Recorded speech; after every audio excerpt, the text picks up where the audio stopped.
A few hours before sunrise, two CSPD officers begin the early shift with their customary pit stop at a local diner. So did you stay up and watch that game last night? No, it's too late. Whoa, check that out. One of them looks out the window and sees a young lady running across the street towards a payphone. They are thinking, this doesn't look quite right. Something is up. Y'all finished up? Yes, ma'am. Ready to check out? Yes, ma'am. Moments later, the officer's hunch proves correct. Attention all units, we have a report of a shooting at 211 Morningside Drive. Hey, that's just around the corner. Let's go. 62 Fox, we'll take care of it. We're in the area. Here, hurry!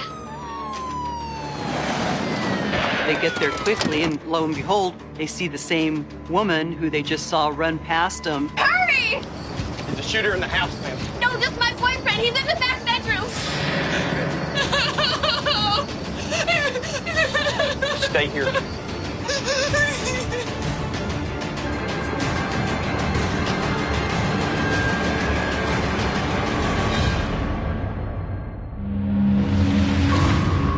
Right away, they see a male laying half in, half out of the bed.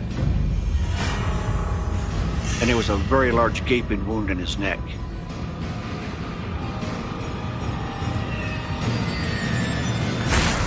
Call an ambulance. A few miles away, Sergeant Joe Kenda is getting a jump on his morning routine. I was shaving. I was trying to consider what I was going to do today.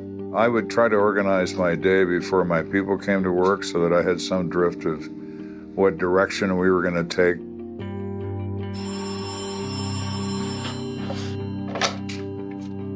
This is Kenda. They said they had a report of a shooting northeast side. They had several witnesses. My first thought was, well, my day just got planned for me. Okay, I'm on the way. For Kenda, this will be his first true test after a recent promotion to sergeant. In 1984, I had just returned back to homicide. Now, as a supervisor, it's an opportunity for me to show everyone that I was more than capable of running these cases. And I was very focused on getting everything right. Morning, Sergeant. Morning. So what do we got? Could a deceased male shooting victim? His name is John Roger Berg. He prefers to be called Roger. He's in his early 30s. It's his girlfriend's house. Melinda Derringer. Both she and Roger worked at the Candlelight Inn. The Candlelight Inn was one of the local topless nightclubs here in Colorado Springs at the time. Melinda and Roger both worked at the Candlelight. Roger as a disc jockey. Roger was my elder brother. We worked at the Candlelight Inn. He was very personable with everyone who was there. People were easily drawn to him because of his kind nature and his outgoing personality. Did the girlfriend see the shooting? She did. She was in bed next to him. And her friend, Lt.Joe, was here as well. But they're both too upset. I couldn't get anything from them. All right, we'll give him a moment to calm down. Now, where's the body? It's in the back bedroom. Thanks. I walk into the bedroom where the victim is. His feet are on the bed, his torso and his upper body are on the floor.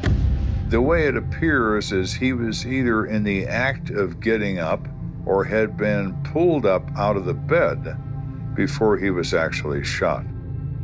Turn his head a little bit.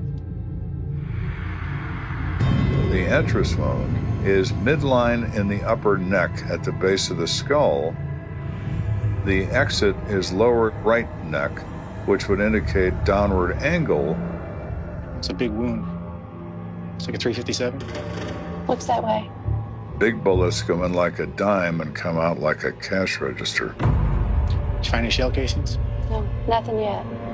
As Kenda inspects the body, he notices a dark brown powder burn around the entrance wound.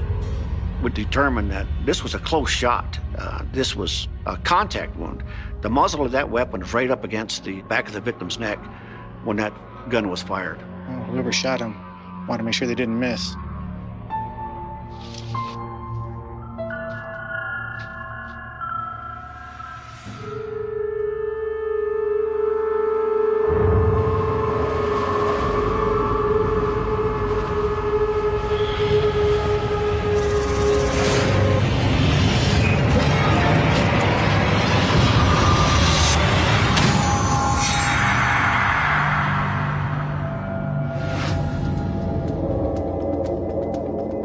Sergeant, found this slug behind the bed.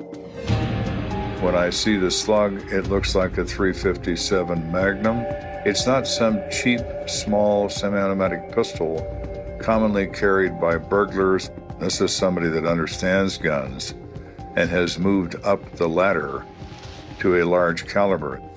I think it's time we had a little chat with the ladies in the living room. See what they know about all this. I want to see if these two women are emotionally able to talk to me now. They were very distraught when I arrived. So how are they? You don't want them ready to talk? Well, Melinda's still pretty upset. I want to try with Mary Jo first. I want to bring her to the kitchen. I want to talk to her privately. Yes, sir. But before Kenda can ask Mary Jo a single question, she makes a shocking confession. It's all my fault. Wait, what's all your fault? He's dead because of me. I let him in. Oh, really? Well, who might him be?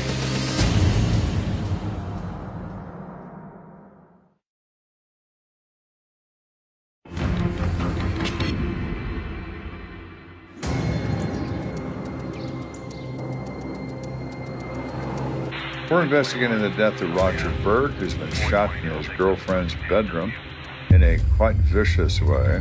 And we have a companion staying in the place who now has told me that she let this person into this house and might even be involved in it. Let's start with why you were here last night. Do you live here as well? Melinda and I were just friends. I knew her from work. I just happened to be staying there that night because it was late. You want to tell me what happened? So I got off my shift and got home before Melinda. And when I got here, this guy, Dave, was already here. According to Mary Jo, Dave is an on-again, off-again boyfriend of Melinda Derringer's. Hey, Dave. Hey. Melinda said I could come over and just wait until she got off work. Really? Yeah. Okay, yeah, come on in. Thanks. Dave being there, I think it was just a matter of him wanting to see her. I don't recall Melinda saying anything about having a date with Dave that night. So she and Roger weren't exclusive? They weren't boyfriend-girlfriend? I've only started, dating, recently. Their relationship was just developing, but she seemed happy when she was with Roger, when she talked about him. And then what happened?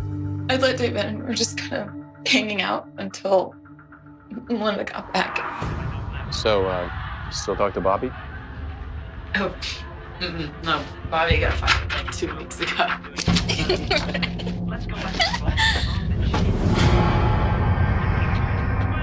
Dave! What's up, Melinda? Mary Jo says that Melinda comes home, but Melinda is with Roger Berg. David appears to be shocked that Melinda is with this individual. Hey, Dave, come on. Melinda talks with David for a few minutes. She doesn't know what they said to each other.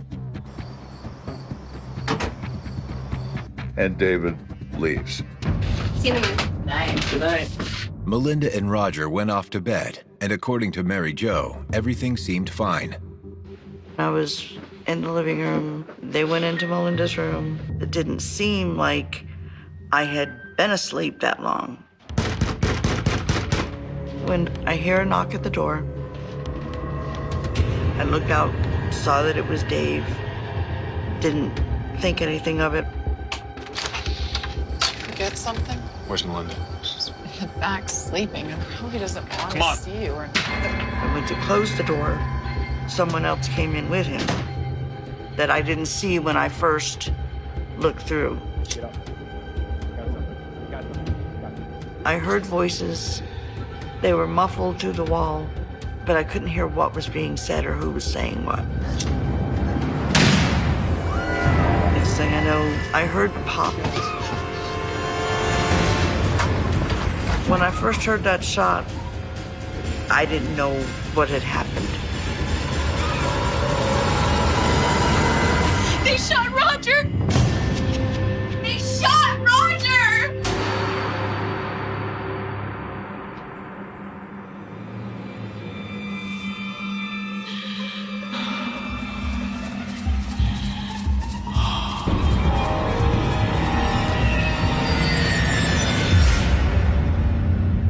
walked into the bedroom. Roger was on the side of the bed. That image will haunt me for the rest of my life. I shouldn't have let him in. This is my fault. I should have known better. I felt that Roger got shot because I had opened the door. Had I not opened that door, things could have been different. Now, this other guy that was with Dave, do you know who he is? No, I've never seen him before. Can you describe him for me? Shorter than me. Little stocky. Black hair, beard, 20s. All right, thank you for your help. So now I think we've gotten off the ground here in this case. Melinda is the source of whatever happens here. Now it's time to talk to Melinda and find out who these people are. Mary Jo already told me a little bit about you and Roger. What about you and Dave? I'm sorry, I don't know his last name. It's Dave Bowman. We went out a few times, but I was never into him or anything, and I told him it's off, you know? Melinda says that she decided to break it off. David didn't want to do that. Now, the guy that came back with Dave the second time, do you know him? Yeah, that's Vinny. It's Dave's friend. So his first name is Vinny, and David has the last name, and it's Bowman. We are certainly moving forward now. And what happened the first time Dave left? Roger and I go into the bedroom and go to sleep.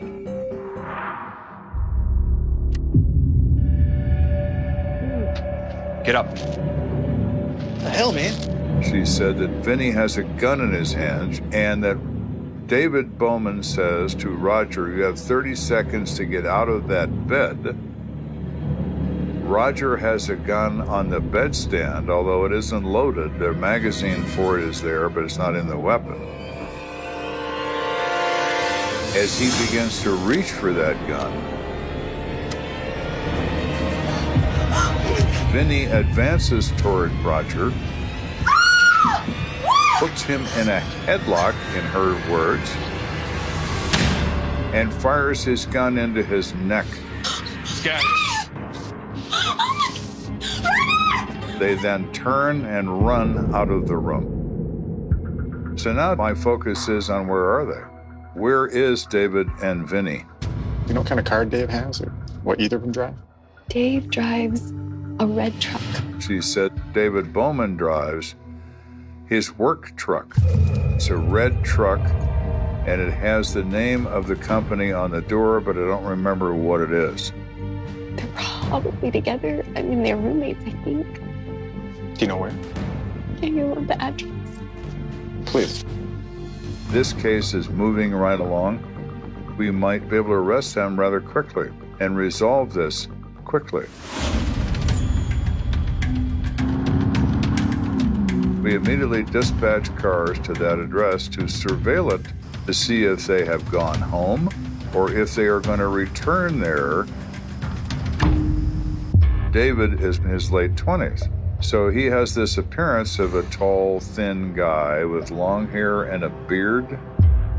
Vinny is shorter than David, with dark hair and a full beard.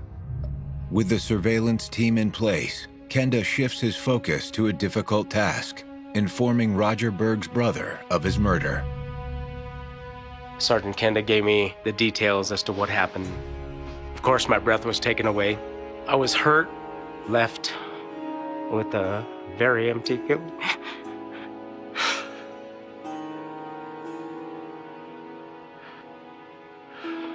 With a very empty feeling inside. He was very close to his brother. He has always been devoted to Roger and vice versa. Roger was more of an intellectual. He wasn't into sports. He was into the music. He was into painting. He was into writing. He was a person whose life was taken just way too early. On his way back to headquarters, Kenda gets a call from the surveillance team. Any signs of life there? Well, somebody's home. We can see somebody moving around inside the house. How about the truck Melinda described? No, there's a car in the driveway, but the truck's nowhere to be seen.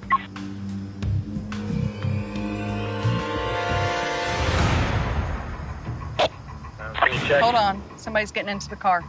The surveillance team reports that he is tall, he is thin, he has long hair. This is probably David Bowman. All right, go ahead and grab him. Be careful. They follow him until he's out of view of the home. They conduct a felony stop on this car, which means guns drawn. They assume they're contacting somebody wanted for murder. Get out of the car. Let me see your hands. This is going to be the moment when somebody lives or dies or gets arrested. And maybe it's the moment where we have one of the two we're looking for.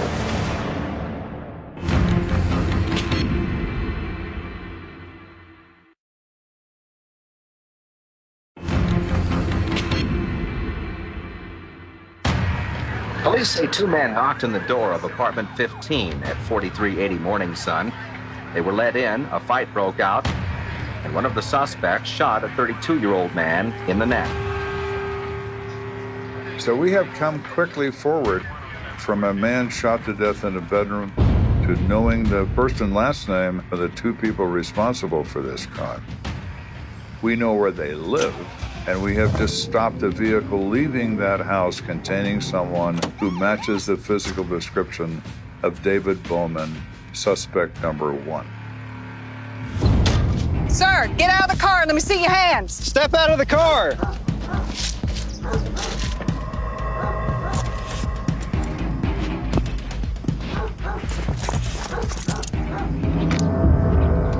What's your name? Sean Norris. Do you know a David Bowman? Yeah. I mean, he rents from me. What's going on? He is a person who lives in the house with those guys, but he hasn't seen them since the prior day. Go ahead and take him back to the car. He is still useful to us. Did I do something? He's not what we were hoping for, but he'll do nicely for intelligence information. Can you tell me about David Bowman? He lives with me. He's lived with me for a while. And how about Vinny? He just moved in. Can you tell me anything else about him? His last name is Spoto. I guess they were friends in Vegas and they knew each other there. What do they do for work? What's the matter, Sean? You seem a little nervous. What's going on? Yeah, Dave had regular work, but I think they both made extra money dealing. He says Vinny sells cocaine and David sells cocaine. He has seen him do that. Vinny carries a gun to protect himself in the drug business. All right, Sean, well, I appreciate the cooperation.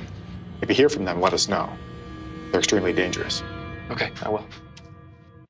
At this point, David Lee Bowman and Vincent Joseph Spoto are fugitives from justice, and the assumption is they have fled the jurisdiction. So then the case becomes a chase. Hey, Sarge. The witness, Melinda, that was with Roger Berg, she called, and she remembered the name of the company that was on David Bowman's truck, A1 Rental Services. All right, great. The manager's Richard Bowman. I guess Richard and David must be related. All right, let's swing by and see what they have to say.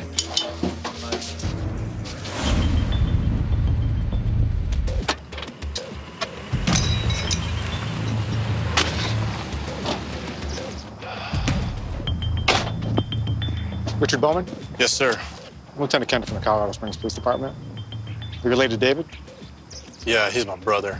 He describes David in general terms as the black sheep of the Bowman family. What did he do this time? He was involved in a murder. A murder? Unbelievable. Let me guess. Vinny Spoto's involved too. Richard has met Vinny. He considers Vinny to be a hardened criminal. He tells David, stop associating with him. You don't need that. Stay away from him. Any idea where I can find him? Not a clue. Maybe Pueblo? My parents lived there. That's where we grew up. We believe he might have fled in one of your company trucks. Damn it. Do you have the license plate number? Sure. Let me go grab the tag. Thanks. Because it's company-owned, Richard has all of the records on the vehicle, including the Colorado plate number, the VIN number. Here's all the information. All right, thanks. Appreciate it. So it's fully identified and thus can be broadcast statewide and surrounding states as possibly containing 2 individuals wanted for murder. We are almost home. All we need is them by the throat.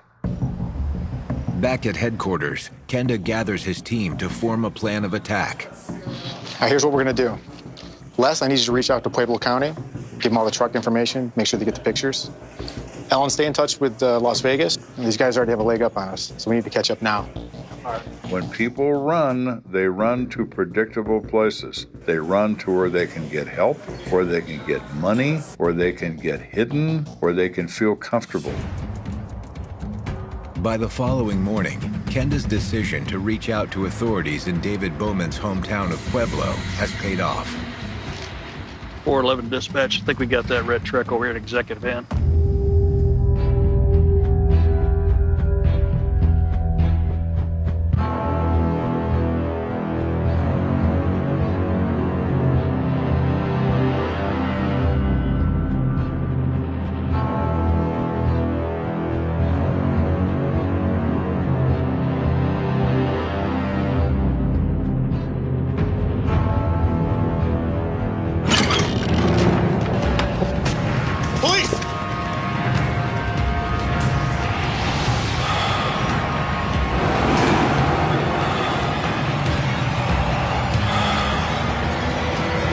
Bathroom clear.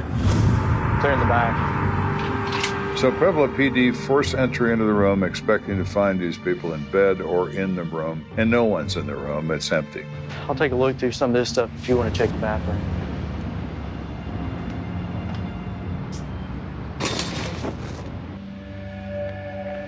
They find a few clothing receipts and a half-eaten pizza and a few other things. They collect all of that as evidence. Hey, Doug, come look at this. What's up? Damn it. They look in the sink and they see something in there that is significant that's going to make this job even more difficult than it was to start with.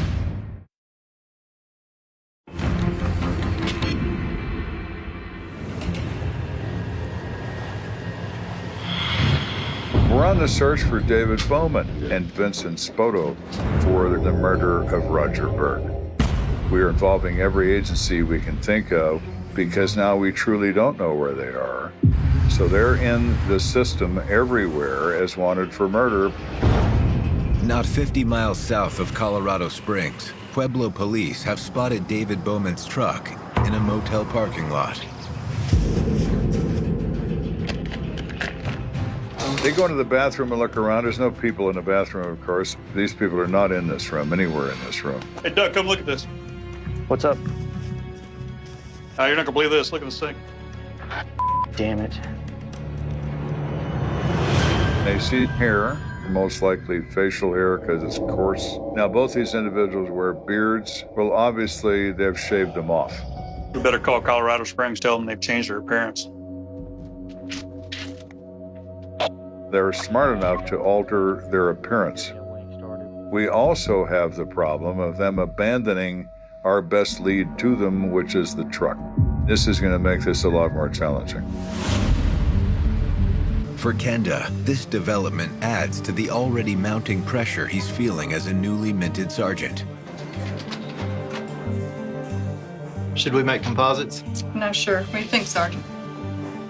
Yeah, couldn't hurt. I'm still new at supervising. I'm not new at homicide, but I'm new at running one. Kenda, come here. Yes, sir? What do you think? We're going to catch these guys or not? Well, I have everything under control, sir. I'm confident we'll bring them in. All right, keep me posted. Yes, sir. So I have a captain who is confident in me, but he's also legitimately nervous. He wants this to resolve, and he wants it to do so quickly. Feeling the heat, Kenda turns to the one person he believes can help him locate the suspects: David Bowman's mother. His mother has a relationship with him, most likely. So I'm thinking Mom would be an excellent place to begin. I go see Mom in Pueblo, and I talk to her like a Dutch uncle. Do you know where David is? I don't know where he is. I really don't. I believe you. But I also believe he intends to reach out to you. He's going to call you because he has to. He doesn't know where to turn, and he doesn't know what to do. I mean, he's wanted for first-degree murder. Police all over the country are looking for him right now, and they consider him armed and dangerous. Here's my card.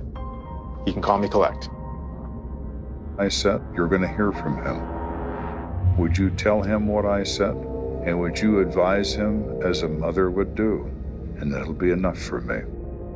Goodbye, Mrs. Bowman. And I walked out. Kenda is hopeful David Bowman will heed his mother's advice.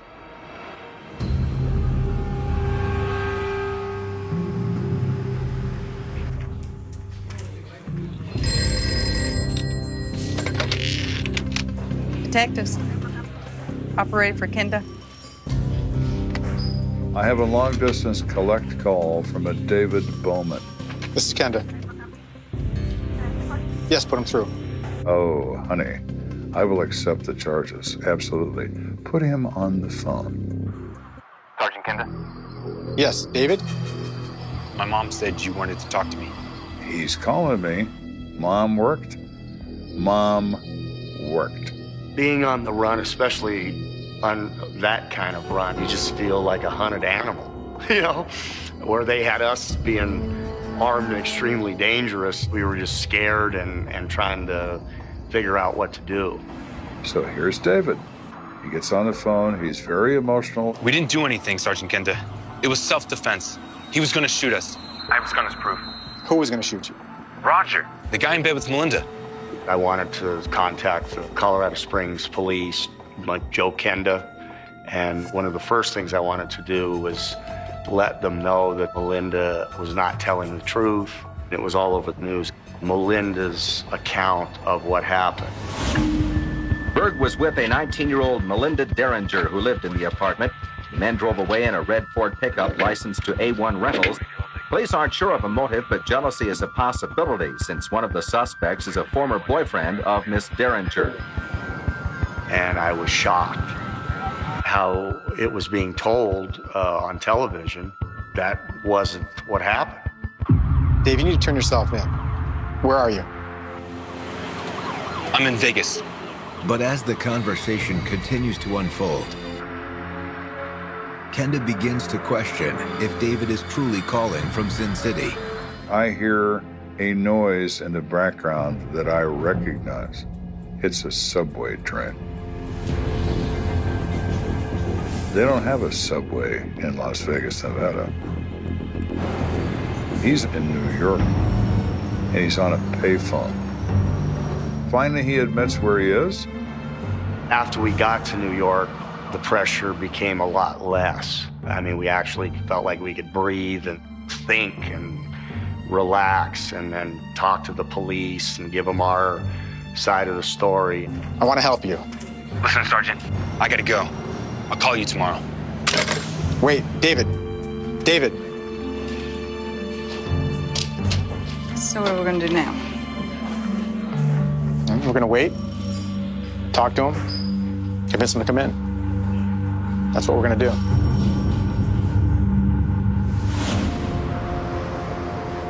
Over the next few days, I have multiple phone calls with David, and my intent is to establish a relationship. So where's Vinny? Is he with you? No, I don't know where yet. He might be with his family. So now David is alone and afraid in New York City. And the only person he can talk to other than his mother is me. I think maybe I can get him to come back to Colorado. David, I want you to fly back and turn yourself in. The department will pay for your ticket, and I'll personally be there waiting for you to make sure nothing happens.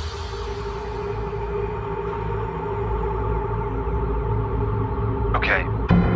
But you understand, it was self-defense. I have Roger's gun with his prints on it to prove it. The main thing was to let them know that there was another gun involved and that this was not an execution, that this was a self-defense situation. He is still obsessing about the gun he possesses. I let him obsess. I don't say anything about it. All right, well, so the ticket will be at the airport. You're going to be there, right? I'll be waiting for you. Okay.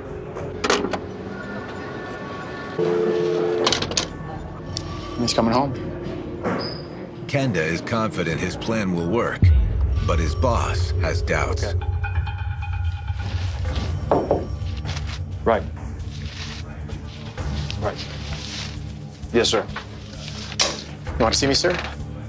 On this Bowman thing, let me see if I've got this right. You expect this guy just to get on a plane, come in here, and just turn himself in to us? Yes, sir, that's the plan. That's never going to work. I believe it will, sir. My captain is having an aneurysm. He can't believe I'm talking to this guy, but I'm still able to control this. And as long as I am, I'm going to continue to do so. All right. Look, when this thing goes bad, this is your ass on the line, not mine. Yes, sir.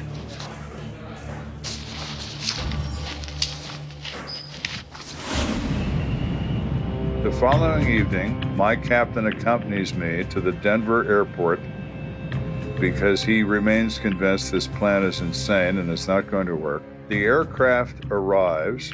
It is a huge airplane.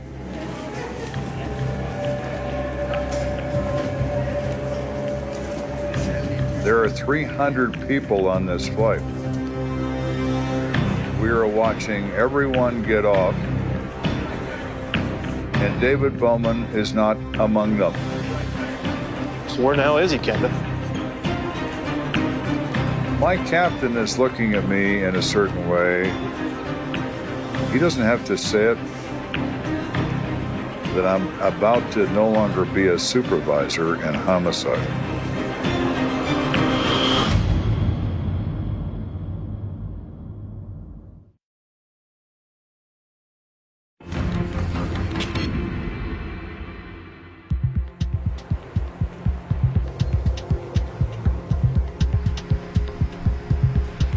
After a number of phone calls over a period of several days, I believe I have convinced David Bowman to return to Colorado at my expense so he can be arrested.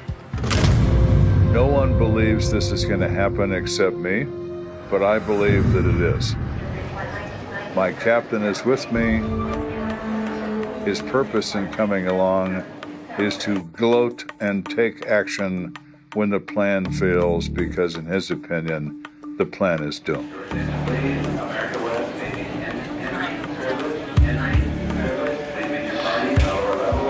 He's not coming. Let's get the hell out of here. Let's give him a minute.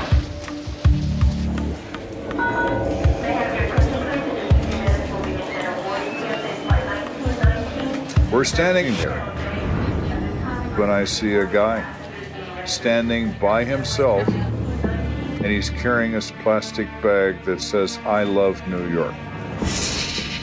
And it's David, tall, skinny guy with a frightened look on his face, beard or no beard. It was obvious to me it was him. David?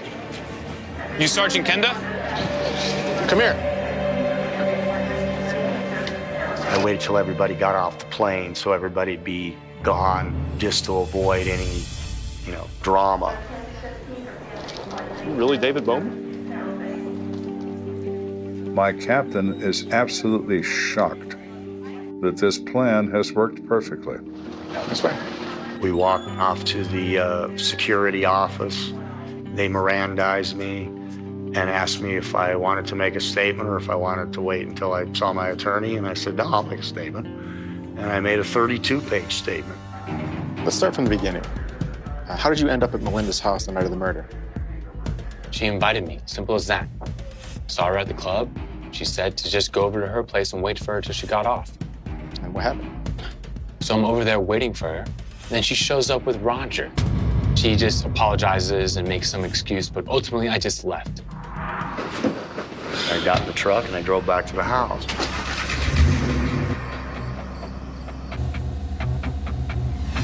And as I drove back, I became more angry and I was trying to figure out what I should do.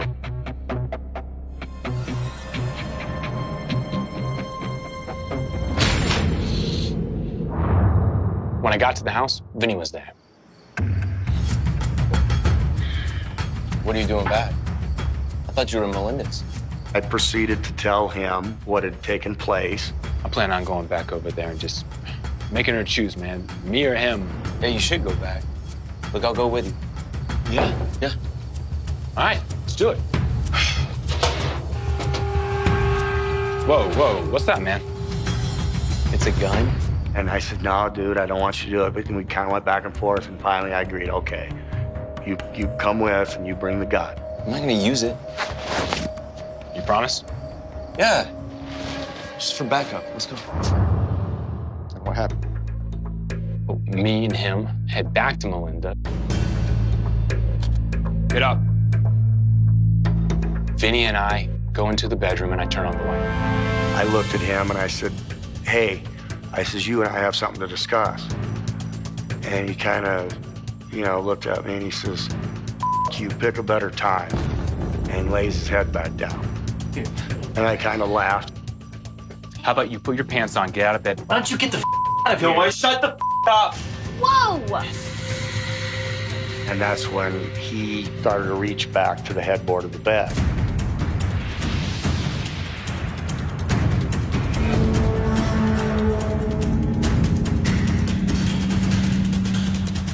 While I'm saying that, Berg's popping the clip in. This grabbed Roger and jammed that .357 to his temple very aggressively and told him, chill out, I got you, drop your gun. And he immediately tried to turn his gun on Vince, and the gun slid from his temple to his neck, and then the gun discharged. I knew right away that he was dead. It's just something you'll never forget. It's ingrained into your soul. Melinda was hysterical, just screaming. All hell had broken loose. Let's get the hell out of here! Vince reached over, grabbed Roger's gun.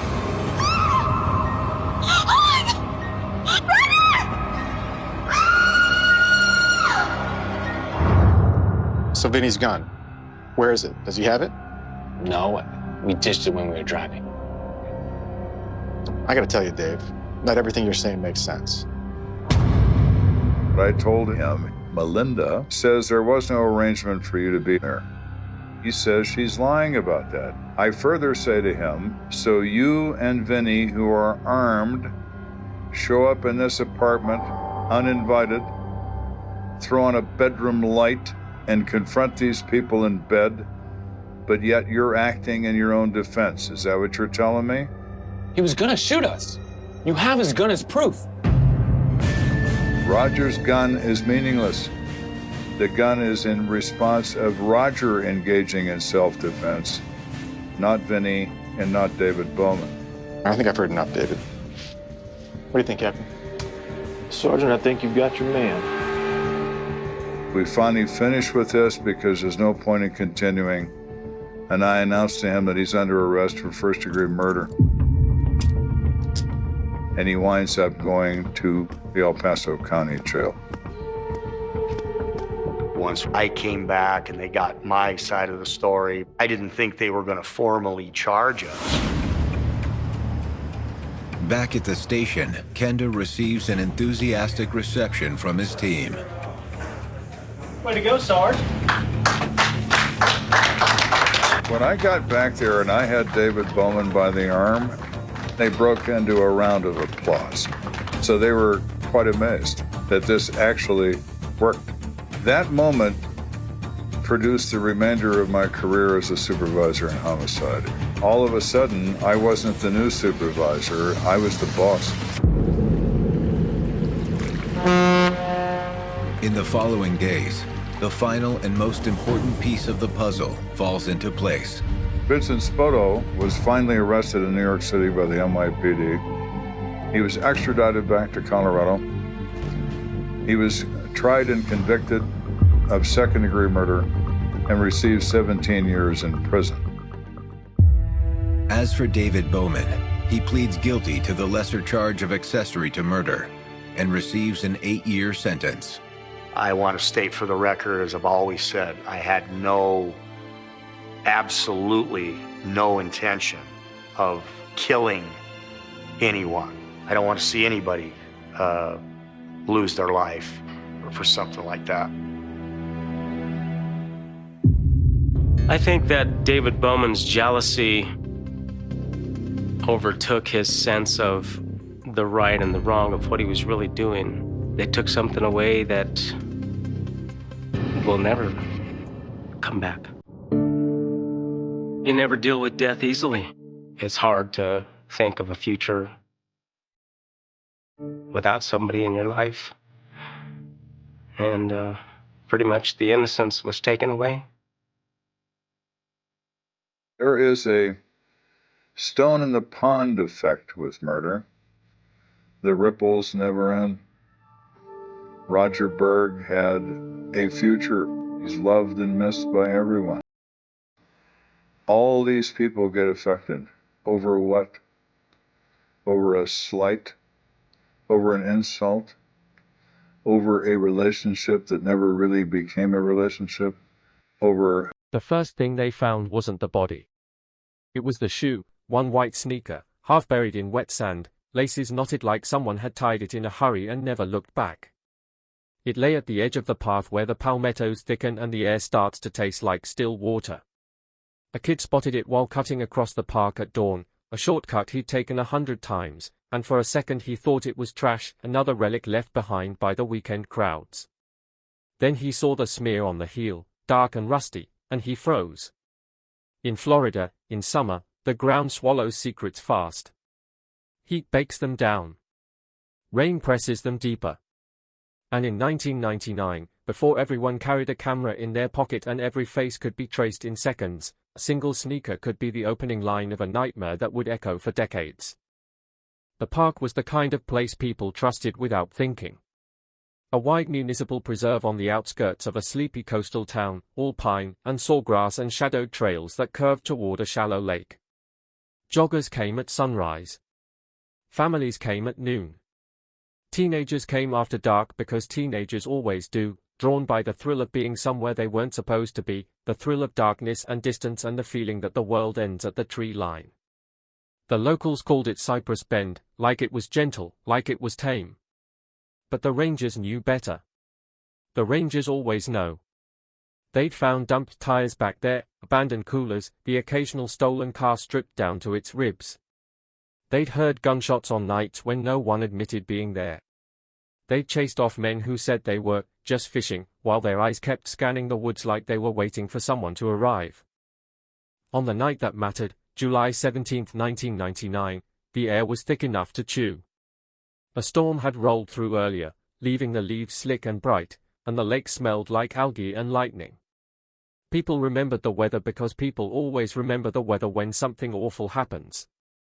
They remembered the way the clouds hung low and bruised, the way the streetlights outside the park flickered like they were uncertain they wanted to keep shining. The victim, everyone in town would come to know her name, even those who claimed they didn't follow the news, was 26. Her friends described her as careful, the kind of person who locked her car twice, who counted her change, who called her mother on Sundays. She had a laugh that carried. She had a habit of walking when she was angry, walking until the heat burned the sharp edges off her thoughts. That night, she told a coworker she needed air. She mentioned the park like it was a harmless place, like the trees were old friends. She left alone. The last confirmed sighting was mundane, almost insulting in its normality. A gas station 2 miles from the entrance. A grainy security camera. A timestamp that blinked 9:41 p.m. She stands at the counter in a dark tank top, hair pulled back, sweating at the temples. She buys a bottle of water, pays in cash, and looks over her shoulder once, just once, toward the door, as if she's aware of being watched but refuses to give the fear a name. Then she's gone. A receipt prints. A bell on the door sings. The tape loops. Life moves forward for everyone else. By 10:30 p.m., the ranger on duty reported a car parked in the overflow lot where it shouldn't have been. No plates visible from the road. He didn't investigate. Later he would say he assumed it was teenagers. Later he would say he didn't want trouble. Later he would say a storm was threatening again, and he was thinking about getting home. The next morning, the car was still there. Locked. Windows up. A purse on the passenger seat. Keys missing. The kind of detail that makes the skin tighten, because it suggests intention, suggests interruption, suggests a life yanked sideways in the middle of a sentence. When the first deputy arrived, the park already felt different. It wasn't loud yet. It hadn't reached the stage where sirens and tape and cameras turn a place into a theater. It was quiet in the worst way, quiet like an animal holding its breath. The deputy walked the trail nearest the lot, looking for an obvious explanation, a broken ankle, a lost hiker, a drunk asleep under a tree. He found the sneaker instead. Then he found the phone. It was in the grass 10 yards off the path, face down, screen spiderwebbed, like it had been thrown hard. He didn't pick it up right away. He stared at it like it might bite. The search expanded in widening circles. Volunteers arrived, then more deputies, then the K-9 unit. Dogs pulled toward the lake, then doubled back, then spun in confusion, scent distorted by rain, by standing water, by the messy physics of Florida humidity. A line of people moved shoulder to shoulder through the brush, each step stirring mosquitoes into furious swarms. They found nothing for hours, and that nothing began to feel like its own message. Then, around midday, a volunteer called out, a sound that cracked the air. Everyone ran. The victim was in a shallow depression behind a cluster of cypress knees, concealed by fern and fallen branches like the woods had tried to cover her with a crude blanket. The scene was chaotic, and chaos is what killers count on. Mud prints everywhere, overlapping, smearing, destroying edges that might have held the truth. The body positioned in a way that looked wrong, not just because death always looks wrong, but because it suggested staging, arms drawn in close, clothing disturbed, hair tangled with twigs. There were signs of struggle. Scratches on her forearms. Dirt under her nails. A bruising pattern on the wrist like a hand had clamped down and refused to let go. Her missing shoe matched the one in the sand. Her other shoe was gone entirely. The medical examiner would later confirm the cause of death, but even before the report came back, the town already knew. The park had become a mouth, and it had spoken. By evening, the news vans arrived and the language sharpened into headlines. Park murder shocks community. Young woman found dead in Cypress Bend. Cold case begins before it's even warm. Reporters stood outside the entrance with microphones, the trees behind them like a dark curtain. Parents watched the broadcasts and felt something primal shift, the realization that the places they trusted had teeth. People who jogged those trails for years suddenly saw every bend as a blind spot, every patch of brush as a hiding place. Teenagers who had made out in the parking lot started telling themselves they'd never go back. Men checked their locks twice. Women held their keys between their fingers like claws. Investigators worked the scene as best they could, but 1999 wasn't kind to slow, wet evidence. The rain had come and gone. The humidity had done its silent damage. Any footprint that could have been measured was softened, fattened, then erased. There were cigarette butts, too many to count, some fresh, some old. Cypress Bend had always been a place where people did what they didn't want seen. There were beer cans crushed into the mud, a broken lighter, a torn scrap of fabric that might have been nothing and might have been everything. They bagged it all. They photographed everything. Flashbulbs popped. Notes were scribbled. And still the most important thing, the identity of the person who had met her in those woods, remained invisible. The first theory was the simplest, stranger attack. A predator in the park. A drifter. A man who saw a woman alone and decided the world belonged to him. The second theory came right behind it, more personal, more poisonous, someone she knew. Someone who knew her routines. Someone who knew she walked when she was upset. Someone who could have followed her from the gas station, or called her to meet, or, coincidentally, been there. The town split down the middle the way towns always do. Half wanted a monster from outside, because monsters from outside can be chased away. Half whispered about boyfriends, exes, co-workers, because monsters from inside are harder to look at, but easier to imagine. They questioned everyone. The co-worker who'd seen her last. The ex who said he'd been home watching TV. The friend who'd lent her a book. The ranger who hadn't checked the lot. They pulled phone records, the kind that arrived slowly back then, printed on paper like something from a different era. They canvassed the neighborhood near the entrance, looking for anyone who'd heard a scream, seen headlights, noticed a vehicle idling too long. One woman reported a weird sound around 10 p.m., a short, sharp cry, then nothing.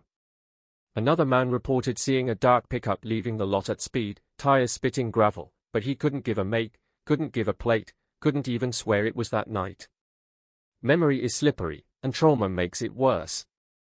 And then there was the strange detail that never fit neatly into the reports, a detail that sat in the margins like a smudge, a set of keys found 2 days later, hanging from a low branch near the lake as if someone had placed them there deliberately. Her keys. Clean. Dry. No mud. No obvious reason they'd be there except to be found. It wasn't far from where the dogs had pulled, but far enough to suggest movement, intention, a killer who wasn't panicked but methodical, a killer who wanted to control the narrative. The detectives stared at those keys like they were a taunt. Because keys mean choices. Keys mean access. Keys mean the killer had time. Rumors grew faster than facts. A local fisherman swore he'd seen a man washing his hands in the lake that night, shoulders hunched, looking around like he expected someone to emerge from the trees. A teenage couple admitted they'd been parked in the lot around 9:50 p.m., windows fogged, radio low, when they saw headlights sweep across the gravel and stop. They didn't want to talk about it at first. Shame is a powerful silencer. But they described a vehicle, maybe an SUV, maybe a truck, and a figure stepping out, tall, moving with purpose, walking toward the trailhead like he knew exactly where he was going.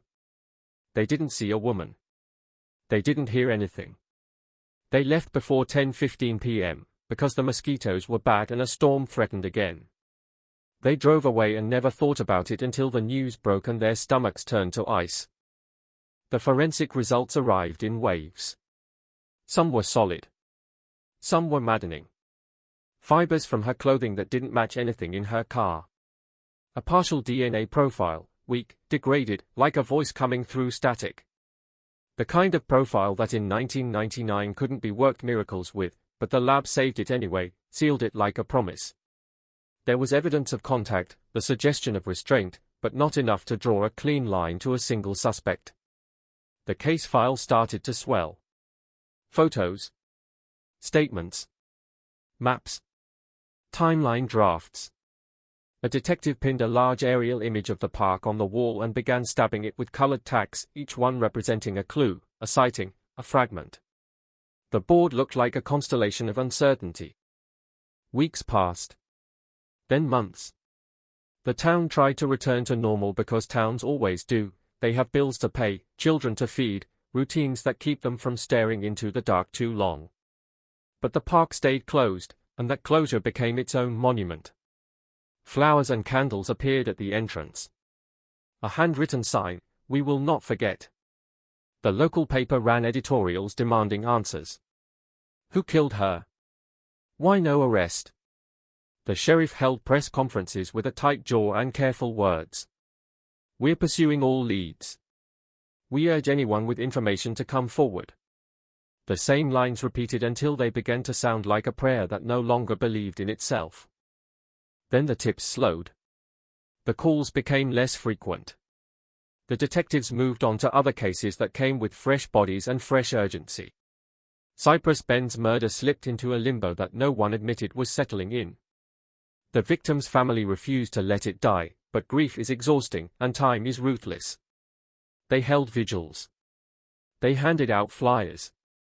They sat in living rooms with reporters and begged the camera lens to become a conscience. And somewhere, in the same town, or a neighboring one, or 100 miles away, the person who did it continued to breathe, continued to eat, continued to wake up in the morning and look in the mirror without flinching. Years later, when the case became a label, cold case, unsolved, archived, the park reopened. The trails were cleared. New signs went up. The town tried to reclaim the place, tried to force sunlight into the corners where fear had settled.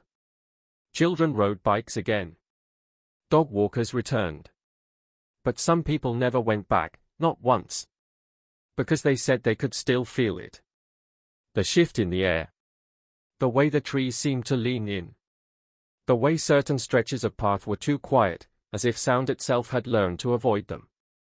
And yet the file never truly slept. Somewhere in a climate-controlled room, evidence bags sat in boxes, each one holding a piece of 1999 in plastic and paper. The partial DNA profile waited like a name trapped behind a locked door. The photographs remained: mud, leaves, a single white sneaker. Detectives aged. Witnesses moved away. The ranger retired. The teenager who found the shoe grew up and tried to forget the moment his eyes landed on that dark smear. Time did what time does, it thinned the crowd. It softened outrage into a dull ache. It made the case feel like a story people told each other to remember that evil didn't always wear a mask. But the woods don't forget. The woods keep impressions even when rain erases them. They keep silence like a vault. And when you stand at the entrance of Cypress Bend today, when the sun drops and the first insects begin their relentless chorus, you can almost hear the echo of that night: headlights sweeping the gravel, a door closing, footsteps on a wet path, the smallest crack in a routine becoming a cliff. Somewhere in the brush, the lake reflects the last light like a blade. Somewhere, the trees hold their breath. And somewhere, hidden in plain sight, the answer to what happened in Florida in 1999 is still walking around, still untouched, still waiting for the moment the past reaches out and grabs it by the throat. In the sheriff's office the air smelled like coffee and photocopies, and the case started the way all nightmares start, by being translated into paperwork, as if ink could tame what the woods had done. A corkboard filled with her face. A map of Cypress Bend stabbed with pins. A timeline sketched in thick marker: 9:41 p.m. gas station. 10:30 p.m. car noticed. Morning discovery.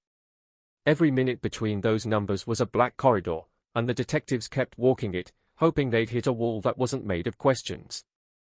They began with the last clean frame of her alive, the gas station video. They watched it until the tape hissed, until the victim's movements became a looped prayer. Bottle of water. Cash on the counter. That one glance toward the door, quick, wary, like a chill passing through her. The detective froze the image, leaned in, hunted for a second figure in reflections and shadow. Nothing reliable. Grain and glare. Then they pulled the phone records, the old kind that arrived on paper, slow as regret. A short call to a friend. A routine check-in. Then silence after 9:41, a sudden cut-off that felt less like technology failing and more like a hand closing.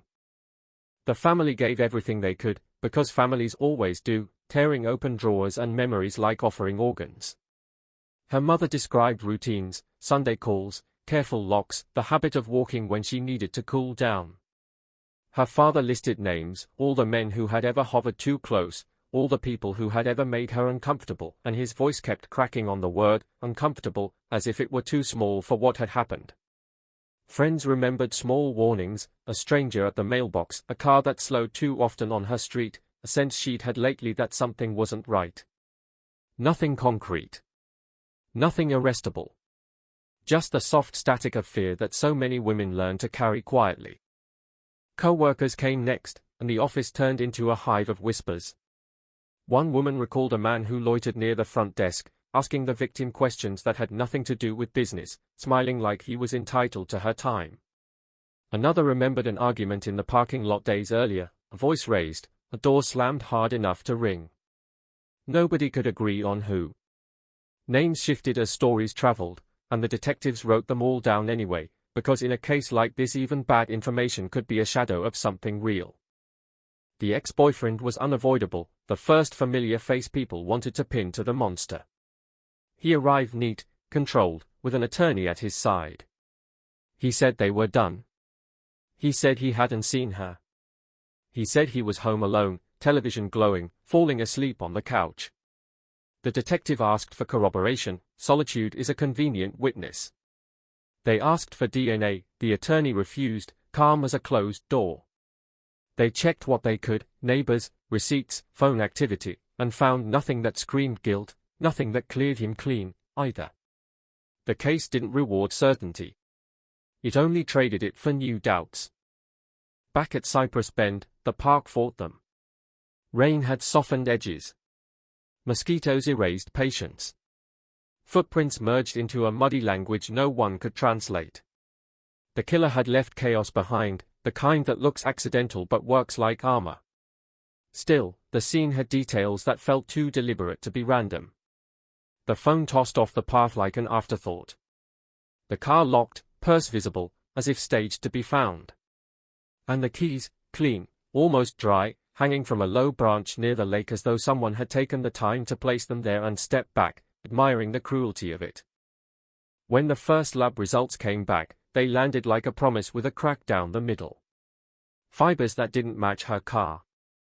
Trace hairs that weren't hers. Under her nails, a partial DNA profile, thin, degraded, the biological equivalent of a half-heard name. In 1999 it wasn't enough to conjure a suspect from a database. It was enough to keep, enough to label, enough to haunt a box on a shelf. The detective held the report, reading the word partial like it was a curse that had been stamped into paper. The town, meanwhile, changed its posture. Women stopped walking alone at dusk. Parents tightened curfews. The park's entrance became a shrine, flowers wilting in the heat beside hand-lettered signs that demanded answers. Local radio fed on fear, repeating words like predator, prowler, serial. The sheriff stood in front of cameras and spoke in careful lines, "We're pursuing all leads," while every face in the crowd silently asked the same thing, "How can a man kill in our park and still be breathing free?" Then the case tilted on a single phone call. An anonymous tip to the hotline, a man refusing his name, voice low and strained. He said he'd been at Cypress Bend that night and saw the victim near the trailhead, arguing with a man. Not a drifter, not a shadow, someone dressed like authority. Reflective vest. Something clipped at the belt. A handheld radio. The caller said the man addressed her as, like he was giving instructions, like he belonged. That word, hit the detective like cold water. The detectives went back to Cypress Bend with that image in their heads and tried to see the night through the killer's eyes. They parked a cruiser where the anonymous caller said he'd been, then stepped out wearing a borrowed reflective vest and watched how it flared under passing headlights, how it turned a man into a warning sign, into something drivers instinctively obey. They keyed handheld radios and listened to the static crackle through the trees. In the dark, the sound felt official. It felt like permission. Authority changed the search. Now they weren't only hunting a stranger, they were hunting a costume. They pulled lists of city maintenance workers, contractors, security guards, anyone who could wear reflective gear without raising suspicion. Supervisors were questioned. Attendance sheets examined. Some departments cooperated. Some bristled, offended by the implication that one of theirs could be a killer. The detective didn't care about offended. Offended didn't bury a body in a park. One former maintenance worker stood out, not because a witness named him, but because he carried trouble like a smell. Fired earlier that year for drinking on duty, written up for threats, known to argue until his face went red. He owned a dark pickup. He knew the park's back roads. He arrived for the interview swaggering, then grew sharp when the questions tightened. He insisted he'd been home. He refused DNA. He laughed once, at the wrong moment, and the detective watched the laugh die in his throat like something he couldn't swallow back down.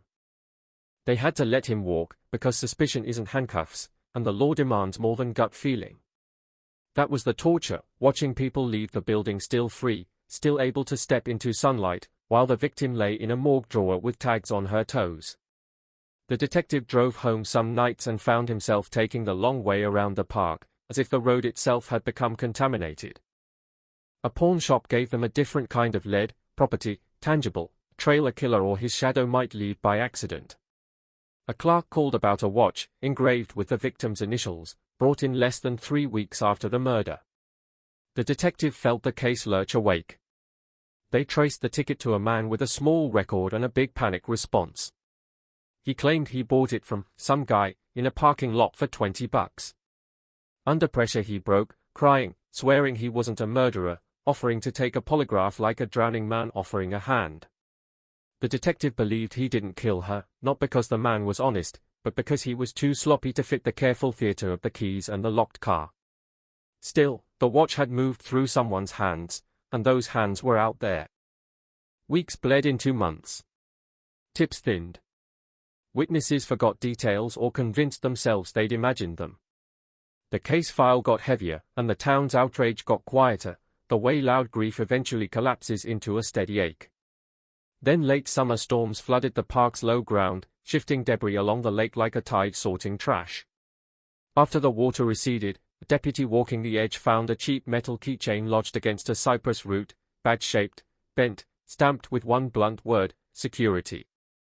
He sealed it in an evidence bag and sat alone in his office after midnight, lights off, the plastic catching the glow from the street lamp outside. In the quiet, the case didn't feel cold. It felt patient. Like something in the dark was waiting for the world to stop looking so it could move without being seen. The keychain looked like a joke someone would hand out at a mall kiosk, thin metal, stamped badge shape, the word security punched in block letters that felt too loud for something found in mud. But when the deputy dropped it on the evidence table, it rang out in the room like a coin in a church. The detective stared at it, turning the bag slowly, watching the warped edges catch the light. In a case built on vanishing traces, anything with a word on it felt like a voice. It didn't say who. It didn't say why. It just said someone wanted to look official, and the park had been the perfect stage for that costume. In Florida, reflectors and radios and a badge-shaped trinket could turn a stranger into authority for the length of a conversation, long enough to get a woman off a path, long enough to get her hands behind her back, long enough for the woods to swallow the sound.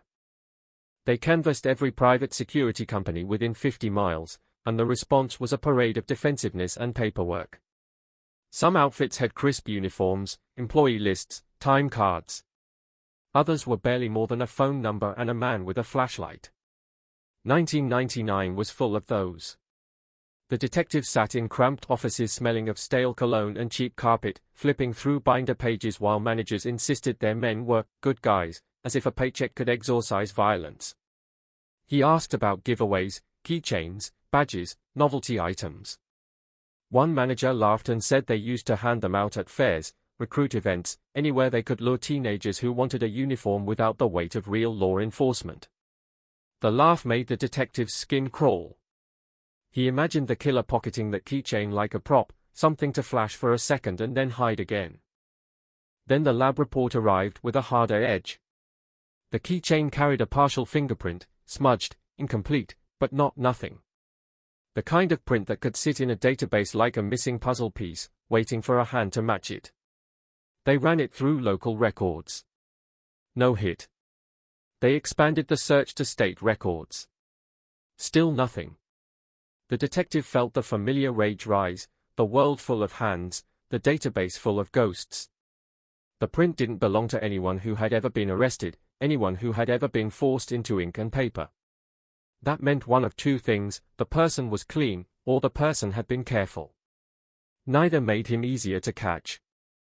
In the meantime, the town kept spinning stories to fill the gap. A man at a bar swore he'd heard about a cop who'd been reassigned quietly. A woman in the grocery store whispered that the sheriff's department was covering for one of their own. The rumor infected everything. Every traffic stop felt charged. Every uniform felt heavier, as if the fabric itself was suspicious. The sheriff took questions at a press conference and his jaw tightened when a reporter asked if law enforcement was being investigated. He said the department would not comment on baseless speculation, and the word baseless landed like an insult to the family sitting behind the cameras, because their grief had a base, a body, a grave. The detective hated rumor, but he hated blind spots more, so he forced himself into the uncomfortable corridor. He requested internal rosters. He compared shift schedules. He looked for anyone who had access to radios, reflective vests, restraints. He visited the evidence room and stared at the photographs of bruises on the victim's wrists, the pattern of pressure that suggested a firm grip, maybe a strap, maybe a zip tie. He asked the medical examiner to go over the injuries again, anything that might suggest training, habit, a certain kind of control. The examiner said the restraint marks could be consistent with a number of implements, and the uncertainty was like sand in the detective's teeth. One name rose from the pile like a splinter. A volunteer auxiliary officer, part-time, the kind of person who wore the role like a second skin even when off duty. He'd been seen in the park before. He liked to patrol on his own time, liked to help, liked to be the first to arrive at accidents, the first to offer directions, the first to put himself between chaos and the people watching it. His record was clean, but his reputation was mixed. Some called him dedicated, others called him hungry. The detective brought him in for a conversation framed as routine. The man arrived smiling, carrying himself like a hero in his own story. He spoke about community safety and bad elements, and his eyes never stopped moving, scanning the room like it was a stage, and he wanted to make sure the audience was paying attention. The detective asked where he was the night of July 17th. The man's smile held, but the edges stiffened. He said he was at home. He said he'd been watching a boxing match. He said he'd gone to bed early. No witness. No receipt. Nothing but a practiced calm. When the detective asked if he owned reflective gear, the man chuckled. Lots of people do, he said. Florida's full of night work. When asked for a voluntary DNA sample, the smile thinned into something colder. Am I a suspect? He asked. The detective held the silence, letting it stretch. Finally the man said, I'm not giving you anything without my lawyer. He left still smiling, and the detective felt a pressure behind his eyes like a headache trying to become a scream. They couldn't touch him without cause, but they could watch. They ran his phone records. Nothing. They checked his vehicle. Clean. They learned he'd once worked for a private security company, one of the outfits that handed out badge-shaped keychains at fairs. The detective felt the case tilt again, a slow heavy lean towards something that might finally fall into place. He drove to the company's old address and found a nail salon. He found former employees by calling numbers that led to disconnected lines, then to relatives, then to old friends. One former supervisor remembered the volunteer officer. Said he was eager. Said he liked the uniform. Said he talked about respect a lot, how people should show it. The detective wrote it down, knowing how thin it was, knowing thin still mattered in a case that had been starving. Then, in early fall, another tip came in, not anonymous, not vague, but trembling with the energy of someone who had been holding a secret too long. A woman called from a neighboring county. She said she'd been afraid to come forward because she didn't want to get involved. She said she'd heard what happened in the park and kept telling herself it had nothing to do with her. But she couldn't sleep. She said her boyfriend at the time, now her ex, used to come home late, sometimes smelling of lake water, sometimes with scratches on his arms he couldn't explain. She said in the weeks after the murder he'd been weirdly glued to the news, asking what the police knew, asking if they had DNA, asking if they'd found the guy. She'd laughed it off then. Now she wasn't laughing. The detective met her in a diner off the highway, a place with bright lights and stained boots and a jukebox nobody used. He listened while she spoke quickly, as if speed could outrun fear. Her ex's name was familiar. He'd been on the periphery of the case early, a guy with minor charges, nothing violent, a man the town would call trouble, but not killer. He'd also done contract work for the city. Occasionally wore reflective vests. Occasionally carried a radio for site coordination. The detective's pen dug into paper hard enough to tear. He asked if the woman had anything physical. She hesitated, then said she still had an old voicemail, left on her answering machine weeks after they'd broken up. She said he was drunk. She said he sounded different, like he was talking to someone standing behind him. She hadn't erased it because part of her had wanted to remember why she left. Back then voicemails weren't files you could forward in seconds. They were tape, fragile and literal. The detective drove with her to her house, where she led him to a dusty machine in a closet like it was a relic from another life. He pressed play, and the speaker hissed with static, then a man's voice came through, slurred, irritated, too close to the microphone. He said her name. He said he missed her. He said, "You think you know me, but you don't know what I did. He laughed once, a wet sound. Then, quieter, as if he'd leaned away, he said, I told her to stop. I told her to just listen. A pause. Another laugh, sharper. Stupid Park, he muttered, and then the tape clicked into silence. The detective stood frozen with his hand on the machine. It wasn't a confession, not clean enough for television, not the kind that makes a jury stand up and clap. But it was a crack in the wall, and the cold air behind it tasted like the woods. He took the machine as evidence with the woman's consent, sealed it, logged it.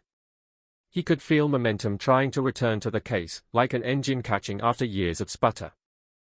They brought the ex in. He arrived angry, not scared, and anger is sometimes a mask and sometimes a doorway.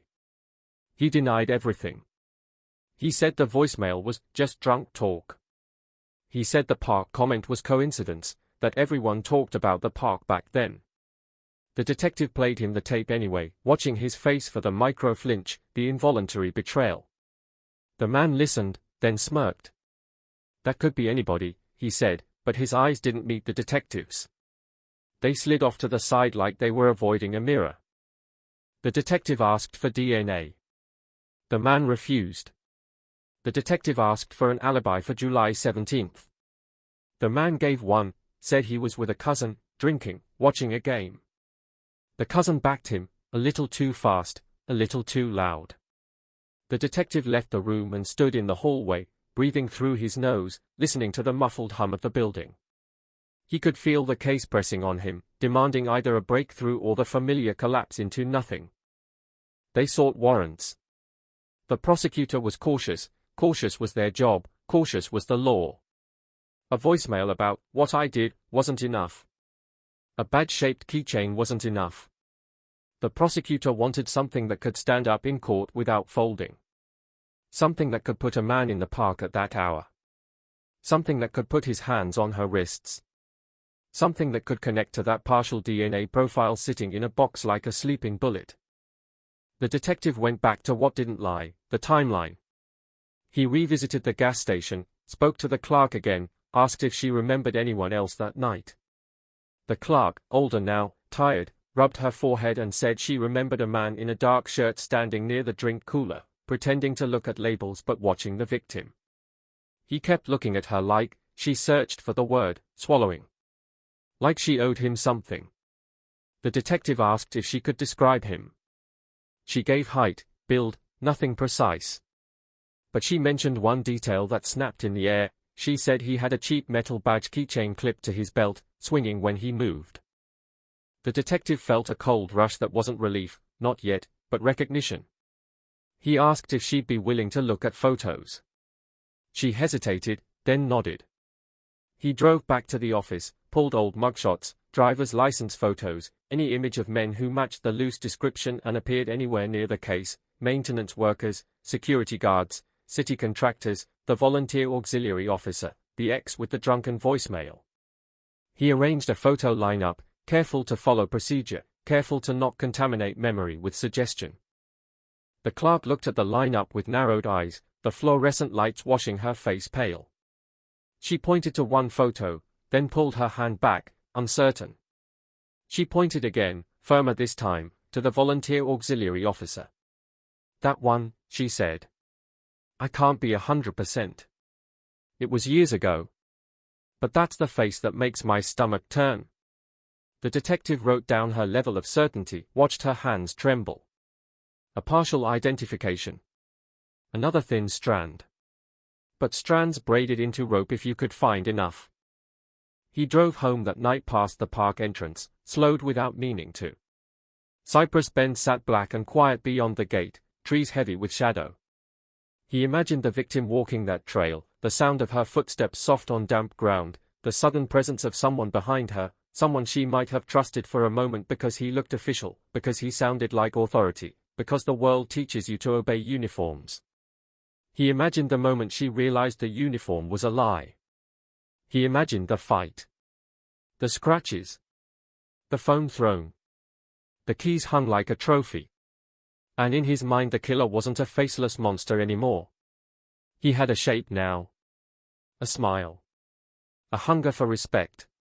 A habit of inserting himself into the story. The next morning the detective opened the evidence box with the partial DNA profile, the one sealed years ago like a promise to the future. He stared at the label, then at the new stack of papers on his desk, photo lineup notes, the diner statement, the voicemail transcript, the clerk's uneasy finger pointing at a face. He could feel the case warming, not solved, not safe, but no longer asleep. Somewhere out there a man was living his life, maybe confident, maybe careful, maybe laughing at how long the woods had held his secret. And now, after years of quiet, the past was shifting again, and the park was beginning to speak in a language the detective could finally start to understand. The problem with a face is that once you have it, you start seeing it everywhere, even when it isn't there, even when it's only the shape your fear wants to fill. The detective pinned the volunteer auxiliary officer's photo to the board and stared at it until the paper blurred, until the smile in that image stopped looking friendly and started looking practiced, like a mask worn so long it had learned the contours of the skin underneath. The gas station clerk's finger had hovered, then landed. Not certain. Not courtroom clean. But in a case built on vapor, a shaky point was still a direction, and direction was oxygen. He couldn't drag the man in on a hunch, not with the prosecutor already leaning back in her chair like a gatekeeper. So he did what detectives do when the law says not yet, he built weight. He built it quietly, brick by brick, out of small things no one else noticed.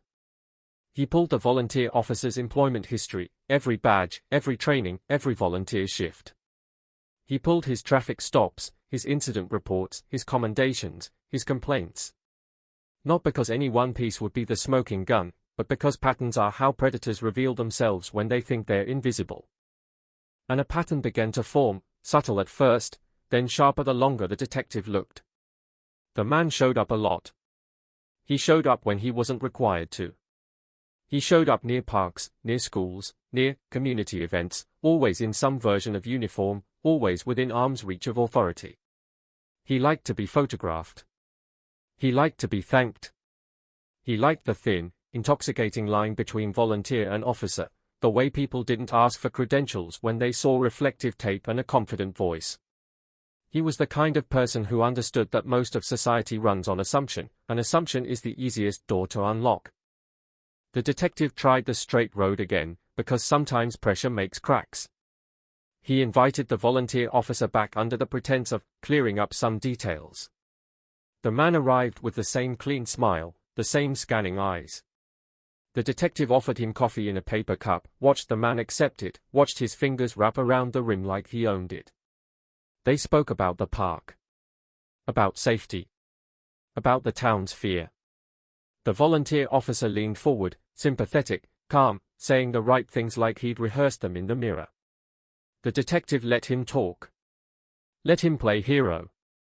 Then, casually, asked if he'd be willing to provide a DNA sample to help eliminate you and focus on the real threat. The man's eyes flickered, just a microsecond, just a twitch in the muscle by his cheek, and then the smile returned, brighter, harder. He set the cup down carefully, like it suddenly mattered where his hands went. I already told you, he said, voice still polite, I'm not giving anything without counsel. The detective nodded as if he'd expected it. He didn't argue. He didn't push. He just let the man stand up, let him leave, and kept his eyes on that paper cup like it was a loaded weapon. When the door closed, the detective exhaled and called for an evidence tech. The cup was bagged, labeled, sealed. A discarded cigarette but would have been easier, but the volunteer officer didn't smoke. He didn't drink in public. He controlled his image like a man controlling a crime scene. The detective knew he might never get another chance at something that intimate. The lab didn't move like television.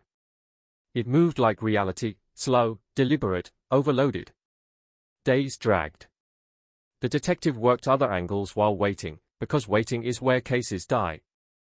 He pushed the pawned watch lead harder, traced the watch's movement through second-hand hands, found a name that had never appeared before, a man who bought it from the first pawn seller, then sold it again, then vanished into the normal blur of small-town commerce. The detective tracked him down behind a mechanic shop, hands black with grease, eyes darting. The man swore he'd bought it from a guy in a vest, who who approached him late at night near a convenience store, said he needed cash, said it was found property. A vest. Again. Always the vest. Can you describe him? The detective asked. The man shrugged, nervous. White. Tallish. Real confident. Like he thought he could tell me what to do. Confident. Like authority. Like someone who expects obedience even from strangers. The detective wrote it down and felt the file tighten around the same shape. He went back to the park too, not because he expected new evidence after all this time, but because locations hold behavior. He walked the path from the overflow lot to the depression where she was found, counting steps, timing it, noting where the trees created natural choke points. He imagined a stranger trying to control someone there, hard, risky, unpredictable. Then he imagined someone wearing reflective tape and holding a radio, speaking with command. We're closing the park. There's been reports of trouble. Can you come with me a second? That voice would have changed everything. It would have delayed resistance. It would have bought seconds. In a violent encounter, seconds are everything. Near the lake, he stopped at the branch where her keys had been found hanging. The branch was ordinary, low, easy to reach. The placement still felt personal, like a signature that wasn't artistic but arrogant. The killer wanted the keys found. Not immediately. Not too quickly. But found. A message, I decide what you see and when you see it. The detective's skin prickled with the thought that the killer had stood right here afterward, listening to the park breathe, maybe smiling at the quiet. Back at the office, the sheriff called him in. The sheriff's face was stiff, his tone measured, the kind of measured that means someone above me is unhappy. I'm getting calls, the sheriff said. People are saying you're harassing volunteers. You're digging into city employees. You're stirring up rumors. The detective stared back. I'm following leads. The sheriff tapped a pen against his desk like a metronome. Follow them carefully, he said. Because if you accuse the wrong person, you don't just lose the case. You lose the department. Lose the department. Lose the election. Lose the image. The detective heard the unspoken part clearly, keep the town calm, keep the uniforms clean. He left the office with his jaw clenched so tight his teeth ached, and he understood, with a clarity that tasted bitter, that some killers don't just hide behind trees, they hide behind politics. Then the lab called. The detective picked up on the first ring, hard hitting his ribs like it wanted out. The technician's voice was neutral, trained to avoid drama. We pulled a partial profile from the cup, she said. It's not complete. Partial. Again. The word returned like a curse. But, she added, it's workable. Enough locky to compare, not enough to run through CODIS with confidence. If you have a reference sample from the suspect, you can do a direct comparison. Otherwise it's another ghost. Another file. Another promise sealed in plastic for the future. The detective thanked her, hung up, and sat staring at the phone for a long moment, feeling the case hovering on the edge of breakthrough and collapse at the same time. He needed a warrant. He needed a court to force what the man refused to give. He needed probable cause, and probable cause meant more than a clerk's uneasy finger and a bent keychain and a voicemail that danced around confession without landing. He needed something that put the volunteer officer in the park at the right time. So he went hunting for time itself. He pulled old dispatch logs, radio chatter from that night, the kind of logs that in small towns get archived in dusty cabinets, forgotten until a case demands them back.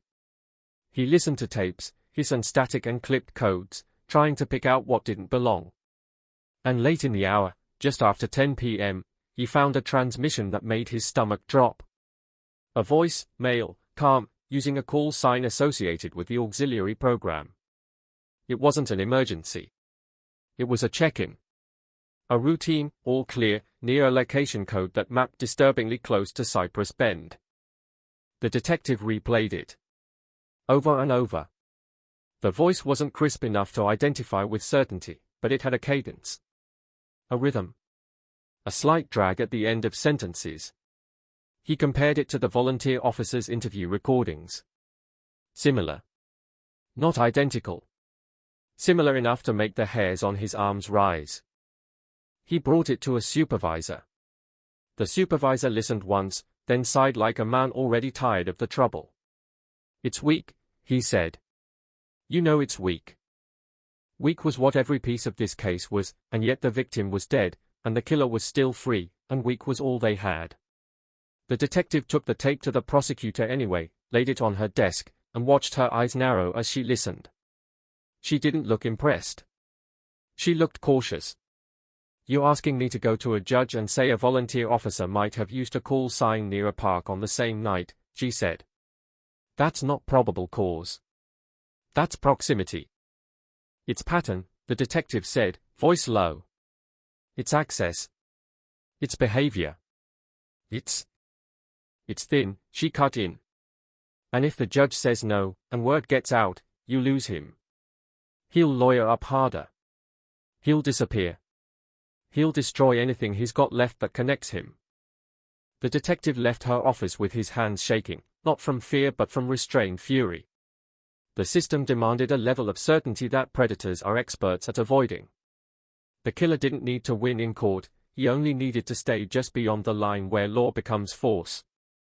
So the detective stepped into the gray. A trash pull isn't glamorous. It's a detective in the dark behind someone's house, latex gloves snapping, the smell of rotten leftovers, the quiet shame of digging through another human's discarded life. He hated it. He did it anyway. Twice a week, he watched the volunteer officers curb on garbage day, waited until the cans rolled out, then collected the bags like they were evidence from a crime scene, because they were. A used napkin. A soda can. A toothbrush. Anything with saliva, anything with cells that could speak the name the killer refused to say out loud. The first bag gave them nothing. The second gave them a chewed gum wrapper, but the lab said it was too degraded. The third gave them a beer bottle with a lip print that might have been his or might have been someone else's. The volunteer officer was careful. He didn't toss much. He lived like a man aware that his trash could testify. And then, on the fourth pull, they found a disposable razor with skin cells clinging to it like a whisper. The detective drove it to the lab himself, hands steady on the wheel, mind racing through the possibilities.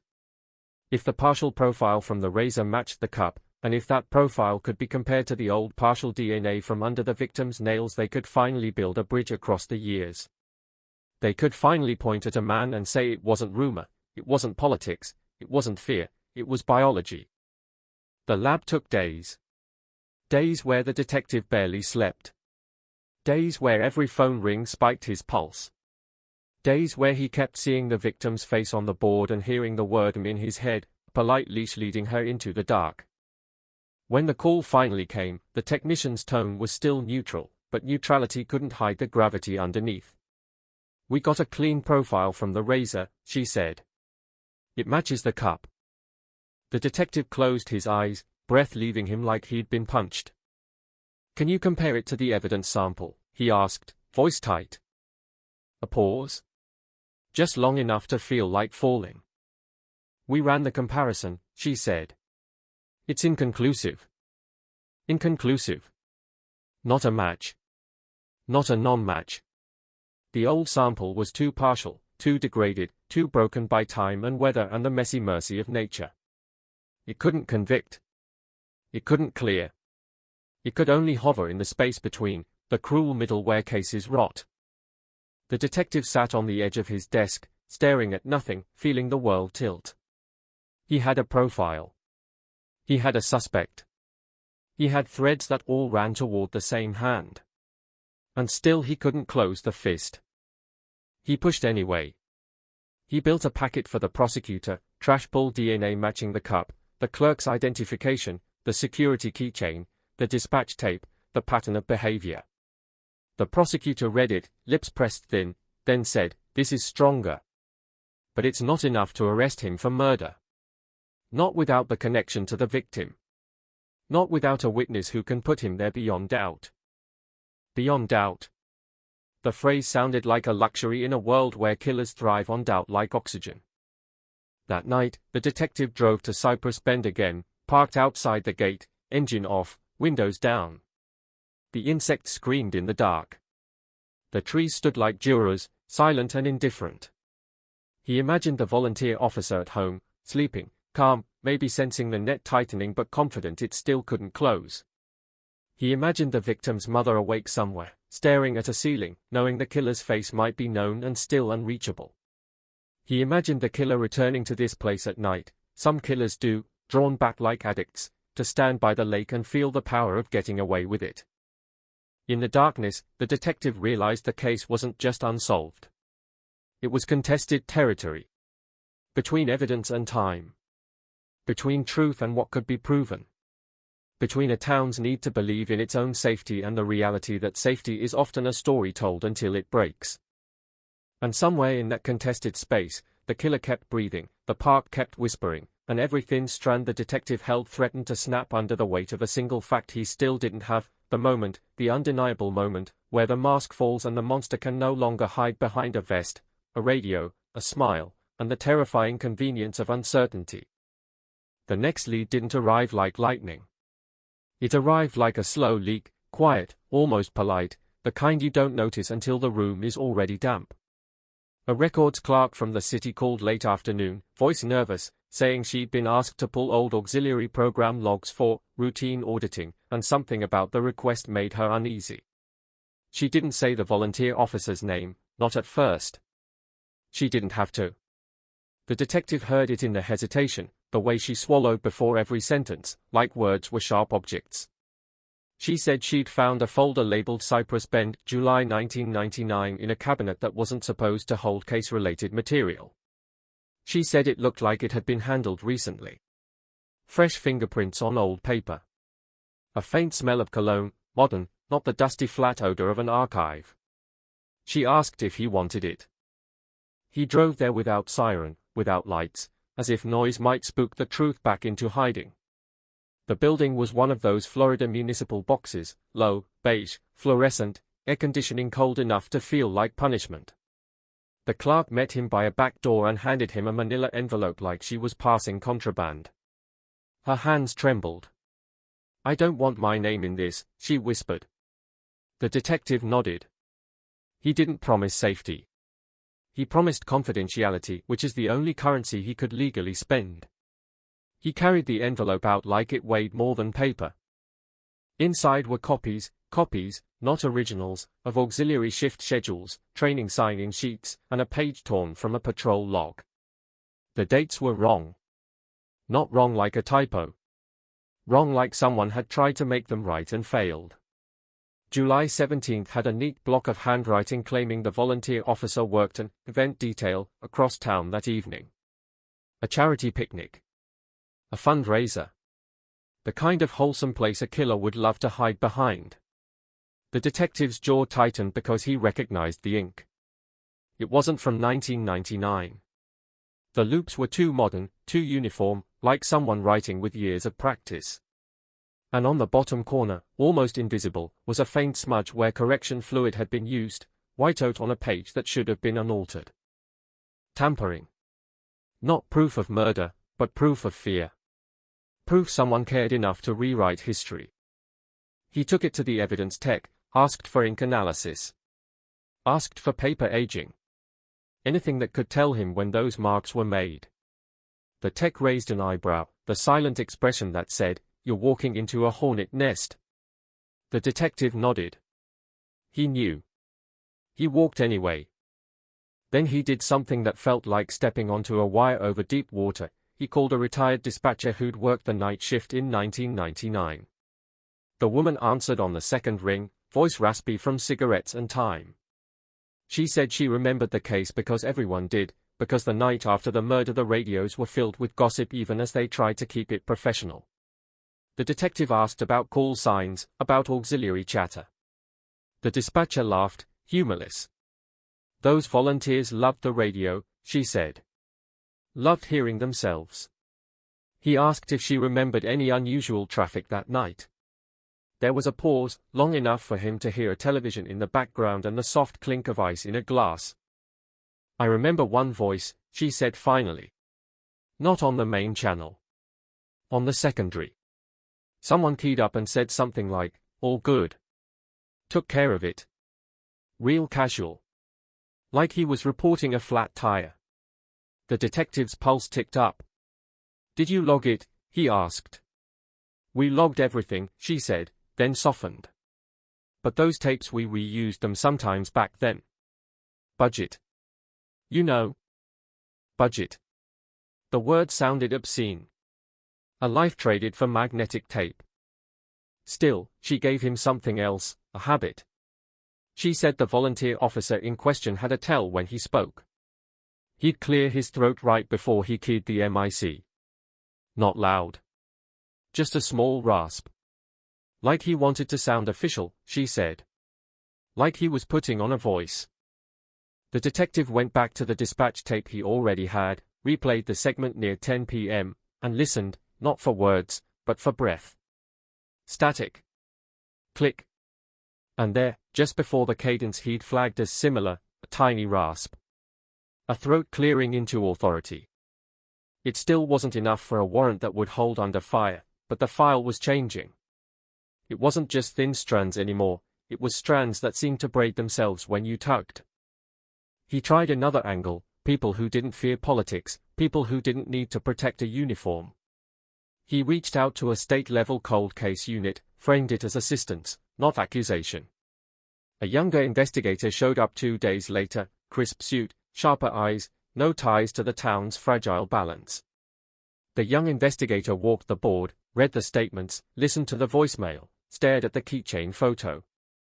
He didn't dismiss the volunteer officer. He didn't embrace him either. He simply said, if someone altered records, that's leverage. People who cover tracks hate attention. You push, they slip. So they pushed. Quietly, carefully. They pulled the volunteer officer's financial records through legal channels, debts, payments, any sudden change after July 1999. They found nothing dramatic. Then they found something small that felt wrong, a storage unit rented under a relative's name, paid in cash, starting in August 1999. Monthly. Reliable. As if someone had created a private closet for something they couldn't keep at home. A storage unit is a promise and a threat. It can hold junk. It can hold trophies. It can hold the kind of evidence that makes a case explode into certainty. They worked with the prosecutor again, this time not asking for DNA but for access to the unit, framing it around the altered records, the suspicious timeline, the proximity. The prosecutor frowned, tapped her pen, then said she'd try for a limited search tied to evidence tampering. Not murder. Tampering. The low door that might lead to the bigger room.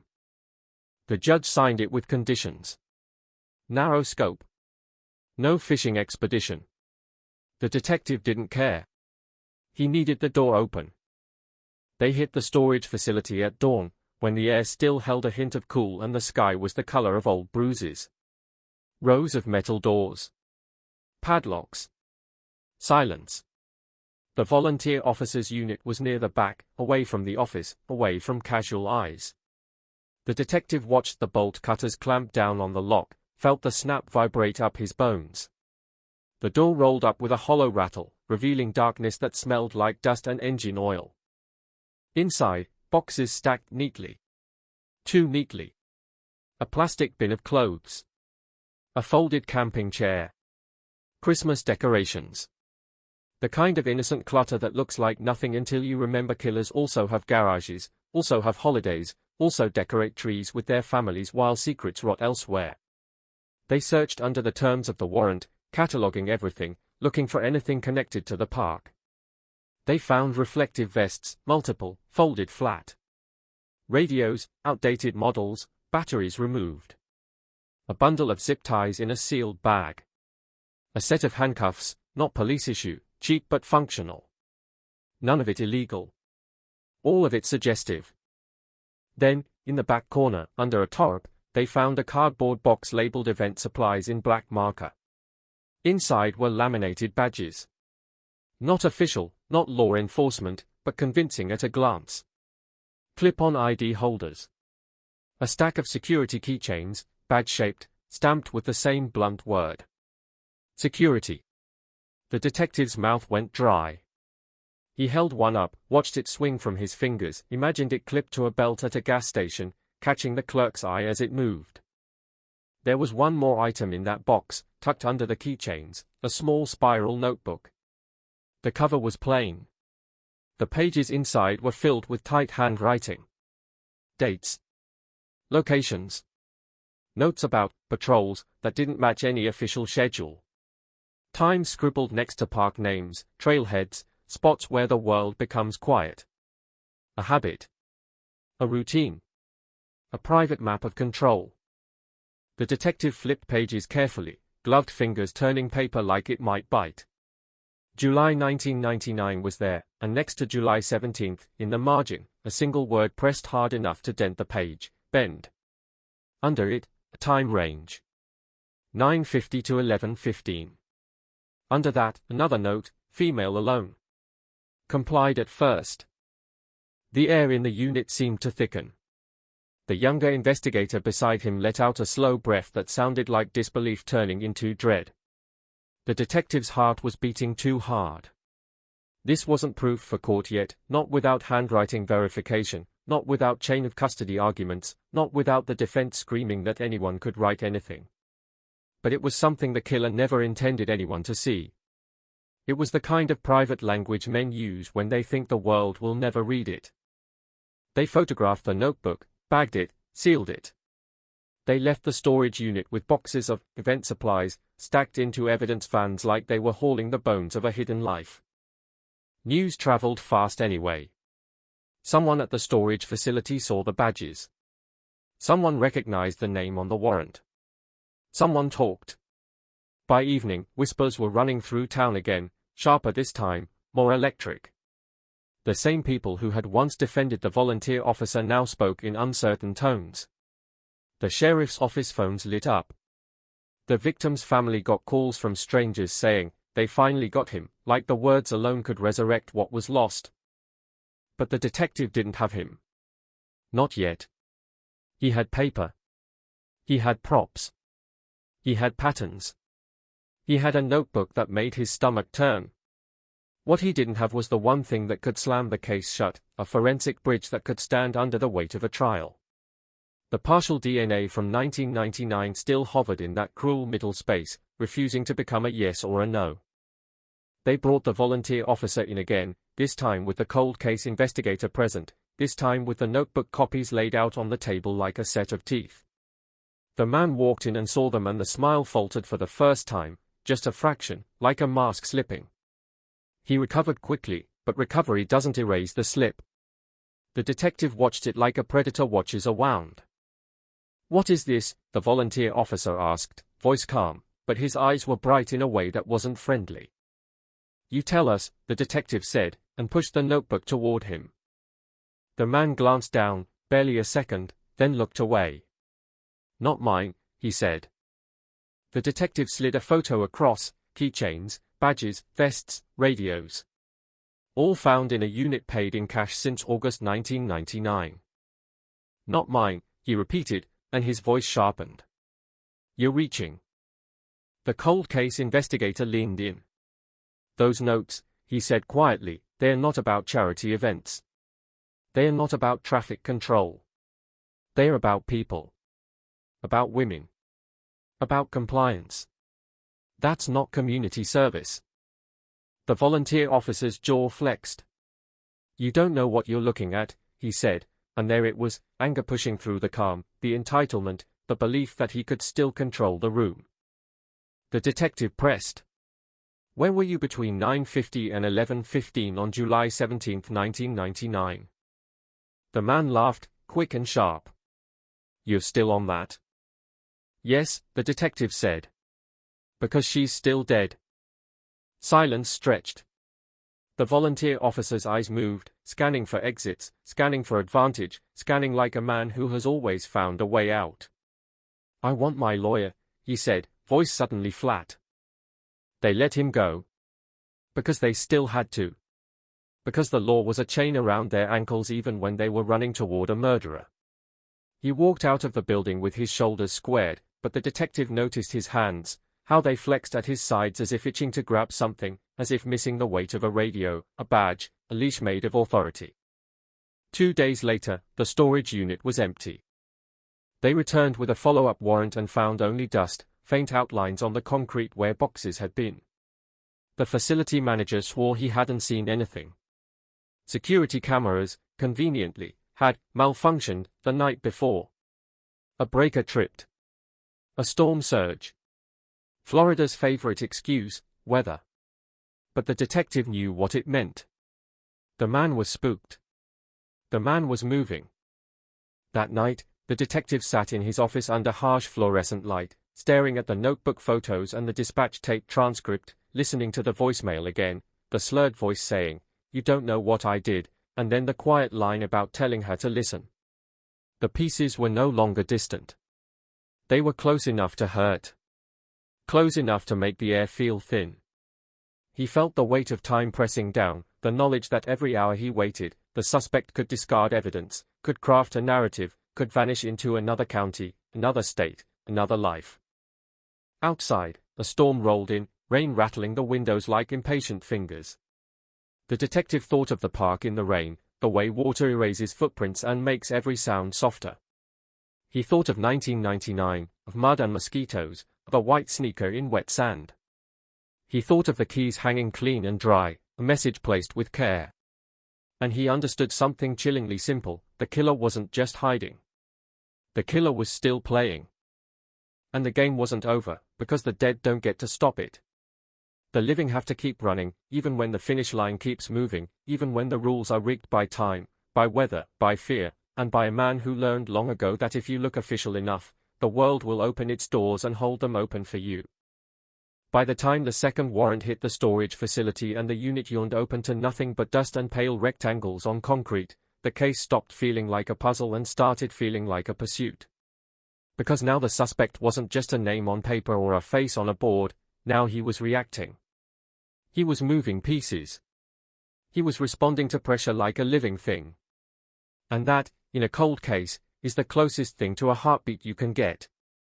The detective drove back to the office with the empty unit photos on the passenger seat and the storm still chewing at the edges of the sky. Rain streaked his windshield in fast diagonal lines, turning streetlights into smeared halos. He couldn't shake the sense that the town itself had become a crime scene again, the way it had in 1999, except now there was an added layer of ugliness, the knowledge that someone had watched them coming and still found a way to erase the room before they arrived. Someone had time. Someone had resources. Someone had confidence. And somewhere, in the middle of all that, a woman was still dead. The suspect's lawyer called the next morning. Polite voice. Tight words. Accusations wrapped in legal silk. "My client is being harassed," he said. "You're leaking information. You're poisoning public opinion." The detective listened without interrupting, pen tapping his desk like a pulse. When the lawyer paused, expecting apology, the detective said, "Tell your client to stop rewriting history." The line went quiet for half a second, just enough to taste irritation, then the lawyer said, "We will be filing a complaint," and hung up. The sheriff summoned the detective again, and this time the sheriff didn't bother with soft edges. He shut the door. He stood behind his desk like he was bracing for impact. "You're making enemies," he said. "Not just of him. Of people with pull. People who donate. People who vote." The detective's hand stayed on the back of a chair, knuckles white. "Someone altered city records," he said. "Someone entered a storage unit overnight. Someone is playing games with evidence. You want me to stop because it's inconvenient?" The sheriff's eyes flashed. "I want you to stop because if you don't have enough, you'll blow it," he snapped. "You'll hand his lawyer a lawsuit and a podium, and the only thing the family will get is another decade of nothing." The detective stared at him and felt the truth settle like sediment. The case wasn't fighting one man. It was fighting the town's need to keep believing in itself. A killer who wore authority didn't just murder a person. He murdered trust. And trust, once dead, is harder to resurrect than any body. So the detective stopped asking permission. He worked with the state cold case investigator and shifted into surveillance, the quiet kind that doesn't make headlines but makes predators sweat. Unmarked cars. Rotating teams. Watching the suspect's house at odd hours. Watching who came and went. Watching what he carried to his trash bins and how carefully he sealed each bag. The suspect changed immediately. He stopped putting anything directly in his own trash. He drove his garbage to dumpsters behind strip malls. He bought bottled water in cash at different places. He moved like a man who knew his skin could betray him. And then he started vanishing for hours at a time. They tracked him to a small marina outside town, where boats rocked in their slips like restless teeth. He rented one under a friend's name, paid in cash, and took it out at night, alone. The detective watched from a distance, binoculars pressed hard to his face, and saw the silhouette of a man standing at the stern, engine idling low, drifting on black water. He wasn't fishing. He wasn't sightseeing. He was doing something with his hands, lifting, lowering, leaning over the side, and the detective's throat tightened with the thought of what water can hide, what water can keep, what water can swallow and never give back unless it wants to. They needed a warrant for the boat. They needed probable cause. They had suspicion thick enough to drown in, but suspicion doesn't open locks. The prosecutor, now under pressure from both sides, demanded something clean, photographs of disposal, evidence of tampering, a witness, anything that would survive a courtroom. The detective began to feel like he was chasing smoke while the suspect carried a fire extinguisher. Then the victim's mother came to the station and changed the temperature in the room without saying a word. She walked in holding a showbox, old cardboard softened at the corners, and placed it on the detective's desk like it was a heart. Inside were letters. Not love letters. Not diary entries. Complaints. Notes. Paper trails she'd never thought would matter until her daughter became a headline. There was a copy of a report the victim had filed months before she died, an incident at a community event where a volunteer security man had grabbed her arm when she tried to walk away, told her she needed to listen, told her she couldn't just ignore instructions. The report hadn't gone anywhere. Filed. Forgotten. But the description, tall, reflective vest, radio, the same thirst for compliance, made the detective's stomach drop. Why didn't anyone tell us, the mother asked, voice flat, like grief had burned out everything else. Because it didn't look important then, the detective said, and hated himself for how pathetic that sounded. The mother leaned closer. It was important to her, she said. She wrote it down because she was scared. Her eyes didn't blink. Don't let them bury it again. That report was leverage. It was a documented prior interaction. It was a thread that didn't rely on fading memory. The prosecutor finally had something she could stand in front of a judge with and not feel like she was balancing on a knife. She drafted a motion for a compelled DNA sample on the basis of the pattern, prior complaint, possession of security props, altered records, evasive behavior, and now, active steps to discard evidence. The judge hesitated, then signed a narrow order, collect a buccal swab. Compare directly. No arrest. No media. Just the sample, forced into the open. They served it on a Wednesday, early, when the sun was still low and the air still held the illusion of mercy. The suspect opened his door in sweatpants, face calm, eyes sharp. He scanned the badges, the paperwork, the warrant. For a moment his expression didn't change at all, and that blankness felt more frightening than anger. Then his jaw tightened and he said, finally, like he'd been waiting for this moment to test whether the system had teeth. They took the swab under sterile conditions, the detective watching every movement like the room could contaminate itself with lies. The suspect smiled when it was done. Not friendly. Not relieved. A smile that said, now you either prove it or you crawl away. He closed the door gently, as if slamming it would admit weakness. The lab ran the sample against the razor and the cup, match. That only proved the razor and cup belonged to him, which no one doubted anymore. Then they ran it against the 1999 evidence profile from under the victim's nails, the old partial that had haunted the case like a whisper. The detective waited in his office with the blinds half closed, listening to the building's hum, feeling every minute stretch. When the technician called, her voice carried a different note, less neutral, more careful, as if the words themselves were dangerous. "We ran the comparison," she said. "We can't exclude him." The detective's breath caught. "So it matches?" "It's not that simple," she said, and the old cruelty returned. "The original sample is partial. Degraded. We can say the alleles we have are consistent with him.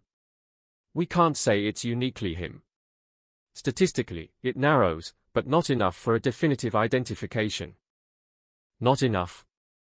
Always not enough. The detective stared at the wall, seeing the victim's face in his mind like a photograph burned into glass. "Can you exclude him?" he asked anyway, like a man begging to be told the sky isn't falling. "No," the technician said. "We can't exclude him." Which wasn't a yes. But it wasn't a no. It was the same damn middle. The same limbo where killers learn to live comfortably. The prosecutor called an emergency meeting. She listened to the lab explanation with her arms crossed, then said what everyone hated but no one could deny: this doesn't convict him. It strengthens suspicion. It supports probable cause. But if I charge him with murder on this and we lose, he walks forever. Double jeopardy. The family gets nothing. The town gets a legal victory for him and a coffin for the case. The detective wanted to argue. He wanted to throw the notebook pages on the table and scream that the man had written, "female alone." Complied at first, as if it were a grocery note. He wanted to slam the dispatch tape down and point at the throat-clearing rasp and say, "Listen to the voice of a man who thought he could own the night." But he knew the prosecutor's fear was rational. The law is not built to pursue monsters who understand paperwork. The law is built to pursue monsters who make mistakes. So they went looking for a mistake. The state investigator pushed for a new search of the lake. Not the shallow edge where they'd looked in '99, but deeper, farther out, the places a boat could drift over while a man leaned over the stern. They brought in divers, sonar, boats with sleek equipment that didn't exist in the same way back then. The park reopened the wound for the community. News crews hovered at the gate again. The sheriff tried to keep it quiet and failed. You can't hide divers from a town that lives on rumor. The detective stood on the shore watching the boats fan out across the water like a slow hunt. The lake was calm, reflecting sky like a mirror that refused to show what was underneath. Divers dropped in and disappeared into the dark. Hours passed. Then a diver surfaced and signaled. A small boat moved in. A bag came up dripping black water. The detective's pulse spiked like he'd been jolted. Inside the bag was metal. A cluster of objects fused by rust and time. A cheap pair of handcuffs. A flashlight. A badge-shaped keychain stamped with the same blunt word. Security. And beneath them, wrapped in algae and silt, a single shoe, white, size matching the victim's missing one, the one that had never been found. The detective felt the air leave him. He saw the scene in reverse, a boat in the night, a man leaning over the side, letting trophies or tools slip into water like confession without words. He imagined the killer's relief as the lake swallowed it, imagined him watching ripples fade like guilt dissolving. But evidence from water is a cruel gift. It comes back damaged, altered, half erased. It offers hope and then demands patience. The shoe went to the lab. The cuffs went to the lab. The flashlight went to the lab. They tried for DNA. They tried for prints. Water had scrubbed everything. Salt and time had done what killers pray for. Still, on the inside of the shoe, in the fabric near the heel, they found trace biological material, faint, degraded, but present. Enough for a partial. Another partial. Another whisper. The prosecutor stared at the report and finally allowed herself to look shaken. "If we can tie this shoe to the victim and tie these cuffs to him," she murmured. The detective watched her carefully. Hope is dangerous in this job, it makes the fall harder. But he saw it anyway, a flicker in her eyes. Then, before they could move, the suspect disappeared. His house was dark for 2 days. The unmarked car parked down the street saw no movement, no lights. On the 3rd day, a neighbor called it in, the suspect's truck was gone. His mail piled up. His lawn started to brown at the edges like a body cooling. The detective's stomach turned to stone. They ran his phone, off. They ran credit activity, none. Cash withdrawal earlier in the week, a clean chunk. He'd been preparing. He'd been planning. He'd been watching the net tighten and calculating how to slip through. They issued a bolo. They contacted bordering counties. They alerted state troopers. The sheriff's office tried to frame it as, a person of interest has left the area, careful language to avoid a lawsuit. The town, of course, had no patience for careful language. People talked about fleeing like it was confession. The victim's family watched the news and looked like they'd been punched again. The detective drove to Cypress Bend that night, because when a man runs, the place he ran from feels like a magnet. The park was open, but empty, the trails dark and still. The lake lay flat under moonlight, hiding whatever else it kept. He stood at the gate and listened to insects and distant traffic, and he felt the same old dread coil in his gut, the possibility that the suspect had been the killer, yes, but also the possibility that even if he was, the case might never get the clean ending everyone demanded. Because running doesn't prove guilt in court. Running just proves fear. And fear can be explained away by lawyers until it sounds like persecution. Weeks later, a tip came in from a county 3 hours north. A man matching the suspect's description had been seen at a roadside motel, paying cash, wearing a baseball cap low, avoiding cameras. Deputies arrived too late. He was gone again, leaving nothing but a damp towel and the stale smell of cigarette smoke from someone else's room. Like a ghost with a checkout time. The detective returned to his desk with the shoe report, the lake recovery photos, the map of sightings now stretching like a trail of breadcrumbs into the state sprawl. The case file, once dusty, now pulsed again with movement, with tension, with the sick energy of a predator slipping through the brush. He thought of the victim's mother's words, "Don't let them bury it again," and realized the worst part wasn't that the case was unsolved. The worst part was that it was active, alive, shifting in response to a man who still believed he could control the story. And the story, now, wasn't just about a murder in 1999. It was about what happens when a killer learns to wear the shape of authority, when he learns to speak in the voice that makes people obey, when he learns to treat evidence like props and time like an ally. Because even after all these years, even with divers in the lake and warrants in hand, the case still hung in that brutal middle, between what everyone could feel in their bones and what the law could prove, between a town's hunger for closure and a man's talent for disappearing, between the quiet trails of Cypress Bend and the echo of a single word written hard into paper like a bruise, Bend. He ran like someone who'd rehearsed it, not like a man panicking, not like a man surprised by guilt, but like a man who had already walked the escape route in his mind 100 times and simply waited for the right moment to step onto it. The detective stared at the map on his wall where red pins now marked motel sightings, cash withdrawals, a grainy convenience store camera frame from 2 counties north, nothing crisp, nothing courtroom ready, just a trail of almosts that kept slipping through his fingers. Every time the net moved, the suspect moved first. Every time law enforcement arrived, the air was already cold. The phone was already off. The room was already stripped of anything that could anchor him to a time or a place. It felt less like chasing a fugitive and more like chasing the idea of a man who knew how to dissolve. They tried to predict him. That was the new job. Not prove he did it, not yet, but think like he thinks.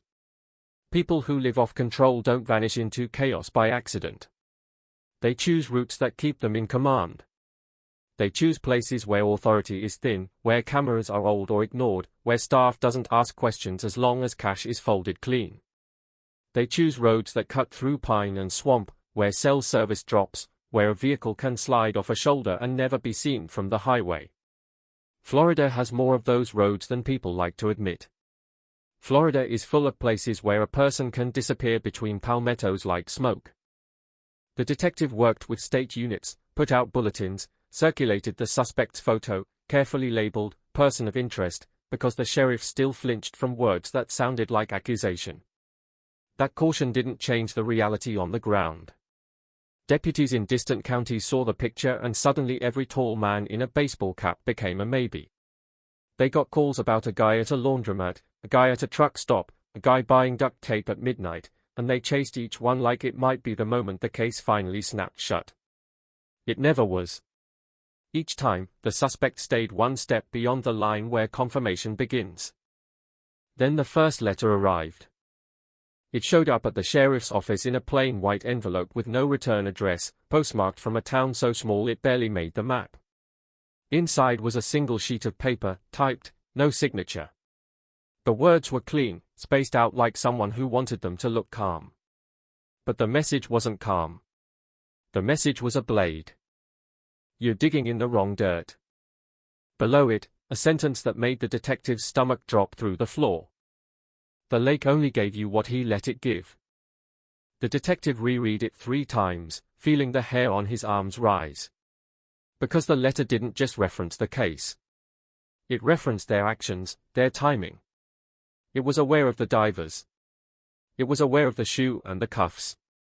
It was aware in a way that suggested either the suspect was watching from somewhere close enough to taste the headlines or someone else was watching, someone who knew him, someone who had helped him, someone who had always been there in the shadowed corners of the file, waiting for the moment to speak. They handled the letter like evidence, because it was gloves, bag, chain of custody. The paper went to the lab for prints, DNA, even though experience taught them not to hope. The ink went to analysis. The typeface went to analysis. The envelope was examined for saliva, for hair, for any microscopic confession. The results came back empty. No prints. No DNA. The paper had been handled carefully, like a man who knew what a lab could do. The detective felt a familiar, bitter admiration. The suspect didn't just wear authority. He understood it. He understood procedure. He understood how to starve a case by denying it the small accidents it needs to live. The sheriff wanted to dismiss it as a crank. The detective refused.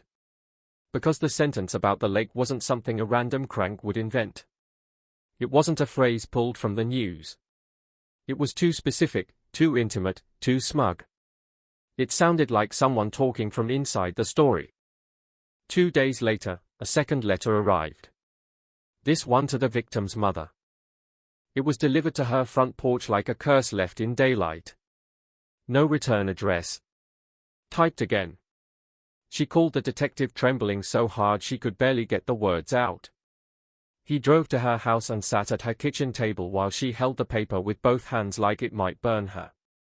The letter said the same thing in different language. She shouldn't have fought. And then, the line that made the room feel smaller. She would have lived if she'd listened. The detective stared at the words and felt the old pieces click together with sick precision. The voicemail, I told her to just listen. The incident report, grabbed her arm, told her she needed to listen. The notebook, complied at first. Compliance. Listening. Obedience. It wasn't just control. It was ideology. The killer didn't see the victim as a person. He saw her as a subject in a test of dominance. He believed she'd earned what happened by resisting. The mother's face was blank, but her eyes were wet, not with tears yet, but with rage so concentrated it looked like glass. He's still talking to us, she whispered. After all these years. The detective didn't have a comfort that fit. Comfort is a lie in a room like that. He told her the truth, he wants you to feel powerless. He watched her grip the edge of the table and swallow hard. I'm not, she said. But her voice shook, and the detective knew powerlessness isn't a choice when someone keeps reaching into your life from the dark. They considered going public with the letters, hoping to draw him out, hoping fear of exposure would make him slip. The prosecutor argued against it. Publicity could teach him what they knew, could spook him into deeper hiding. The detective argued for it. Secrecy had protected him for years. In the end, they compromised, selective release. They kept details from the letters private, held back the most identifying phrases, and waited for the person who wrote them to reference those phrases again, to prove he was the source and not a leech feeding off headlines. The waiting didn't last long. A call came into a late-night radio show, one of those local stations that thrives on gossip and adrenaline. The host was doing a segment on the reopened case, reading the latest public updates with that hungry, sensational rhythm that makes tragedy sound like entertainment. The caller's voice was filtered through a cheap phone line, low and steady. He didn't give a name. He didn't need one. He said, "You're all pretending you're hunting a monster, but you're hunting a mirror." The host laughed nervously, asked what he meant. The caller said, "Everyone saw him. Everyone trusted him. That's why she walked with him." Then he said one phrase that hadn't been released publicly, a phrase lifted from the private letter to the mother, and the station went dead silent like someone had pulled a plug. The host recovered and tried to ask questions, but the caller was already fading, words drifting like smoke. "She would have lived if she'd listened," he repeated, and then the line clicked empty. The detective got the station's phone logs within hours, but the number was prepaid. Burner. Bought with cash. The call was traced to a tower near an interstate exit, a place full of fast food and neon and anonymous foot traffic. By the time deputies arrived, the area was just a parking lot full of ordinary people doing ordinary things while a killer's voice still echoed in their ears. But the voice itself, finally, was something. They pulled the recording. They cleaned it as much as technology allowed. They brought it to the retired dispatcher and played it for her in her living room where sunlight fell on old family photos like nothing terrible had ever happened. The dispatcher listened, face tightening. Halfway through, she raised her hand like she needed the sound to stop. "That's him," she said, voice raw. "That's the throat clear. That's the cadence." The detective asked if she was sure. She shook her head once, sharp. "I've heard thousands of voices in my life," she said. That one doesn't leave you." It still wasn't court-proof identification, but it was a human certainty that made the case feel less like shadow chasing and more like close quarters. The suspect wasn't gone. He was near enough to call a radio station and taunt a town. He was near enough to know what they were doing. He was near enough to drop letters on porches like he was delivering mail. Which meant he wasn't hiding in some distant state. He was circling. He was feeding. The detective went back to the suspect's known habits and found a detail he'd missed because it had seemed too ordinary to matter. The suspect's father had once owned a hunting cabin in the Ocala Forest Corridor, a patch of land dense enough to swallow sound, with old service roads that didn't always appear on maps. The cabin had been sold years ago, but land records showed the property now belonged to an LLC, and the LLC's paperwork led to a name that made the detective's lips go thin, a relative of the suspect's lawyer. Coincidence is a word people use when they don't want to say conspiracy. The detective didn't say it out loud yet. He just moved. They assembled a small team, quiet, state and local working together, no sirens, no announcement. The plan was simple: verify the cabin's condition, see if anyone was there, see if any vehicle tracks were fresh. They drove in convoy along a dirt road that turned to sand, then turned to a rutted path where palmettos scraped the sides of the vehicles like claws. Cell service died. The world became nothing but trees and heat and the constant buzz of insects. The detective felt the hair on his neck lift with the old instinct. This was the kind of place a man who loved control would choose. This was the kind of place where he could decide who lived and who vanished. They reached the property near dusk. The cabin sat back from the road behind a curtain of scrub oak, a low structure with a tin roof that caught the last light like a blade. No visible smoke. No lights. No movement. But the ground, Florida sand that holds stories if you know how to read it, showed tire tracks. Fresh.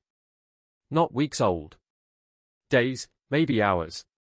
The detective crouched and pressed his fingers near the groove edges. Still sharp. Still crisp. He looked up at the tree line and felt the sense of being watched clamp down on his chest. They approached in a staggered line, weapons drawn but low, the kind of posture meant to say, "We're not here to kill you, we're here to catch you." The detective hated the thought that he might have to shoot. He hated the thought more that the suspect might force it. The porch creaked under the state investigator's boot. The door was locked. They announced. No answer. They breached. Inside was stale air and dust and something else, something faintly chemical, like cleaning agent, like someone had wiped down surfaces with care. The rooms were sparse, a cot, a table, a cooler, a stack of bottled water. No personal photos. No clutter. No fingerprints. Too clean. Not lived in, staged. But there were signs of recent presence, condensation ring on the table, still wet, a crumpled snack wrapper in a trash bag tied shut, a radio charger plugged into a generator line. On the floor near the back door, mud prints, one set, leading out. They followed the prints into the brush behind the cabin, moving fast now, urgency swallowing caution. The prints cut through palmettos toward a narrow trail that dipped into a hollow. The air changed there, cooler, damp, the smell of standing water. Then they heard it, an engine, distant at first, then louder, a vehicle accelerating on the service road like it had been waiting. They ran, pushing through branches, boots thudding. The detective burst out of the brush just in time to see taillights flicker between trees, red and receding, truck or SUV kicking up sand. He raised his weapon instinctively, then lowered it. Too far. Too risky. A shot would be theater, not justice. They chased anyway, vehicles roaring down the path, radios crackling with coordinates, but the service roads in that forest are a maze, and the suspect knew them better. He had chosen this place because it had exits no one else could see. Within minutes, the taillights were gone. The chase died in darkness and dust. Back at the cabin, the detective stood in the doorway and stared at the empty cot like it was a taunt. The state investigator found something under the table, taped to the underside where a careless search might miss it, a folded page, typed. Another message, left like a calling card for whoever arrived too late. You're always too late. Below it, in smaller letters. The park is still open. The detective felt a cold wave roll through him. The park is still open. It sounded like a threat and a promise at the same time. It sounded like someone announcing he could return to the scene, could walk the trails again, could stand by the lake and breathe in the night like he owned it. They bagged the note. Again, no prints. Again, no DNA. The suspect had turned cleanliness into a weapon, and each time the law reached for him, it found only smooth surfaces and air. When the team returned to town, the victim's mother was waiting outside the station, eyes bright with exhaustion and anger. The detective told her they'd been close, told her they'd found a place he'd been using, told her he was still out there. She listened, then asked the question that cut deeper than any evidence problem: how can he still do this? The detective didn't answer quickly because the true answer was ugly. Because systems are slow. Because time erases. Because proof is a currency that killers can counterfeit by understanding procedure. Because he had help, maybe, help in paperwork and property records and burner phones and quiet favors. Because he'd spent years learning how to move like a ghost inside the rules. He said the only thing he could say without lying, because he's not done trying to control you. That night, the detective went home and sat in the dark without turning on the lights, listening to his own house settle, listening for any sound that didn't belong. He thought of the radio call, "You're hunting a mirror," and understood the deeper cruelty. The killer wasn't just taunting law enforcement. He was taunting the entire community's self-image. He was saying, you trusted the wrong things. You trusted uniforms. You trusted badges. You trusted the feeling of safety. He was saying, I used your trust like a key. And somewhere, maybe not far away, the suspect was breathing in that same humid Florida night, moving through forests and highways, dropping words like knives, always one step ahead, leaving the case alive but unsolved, leaving the victim's name hanging in the air like a question the world still couldn't answer.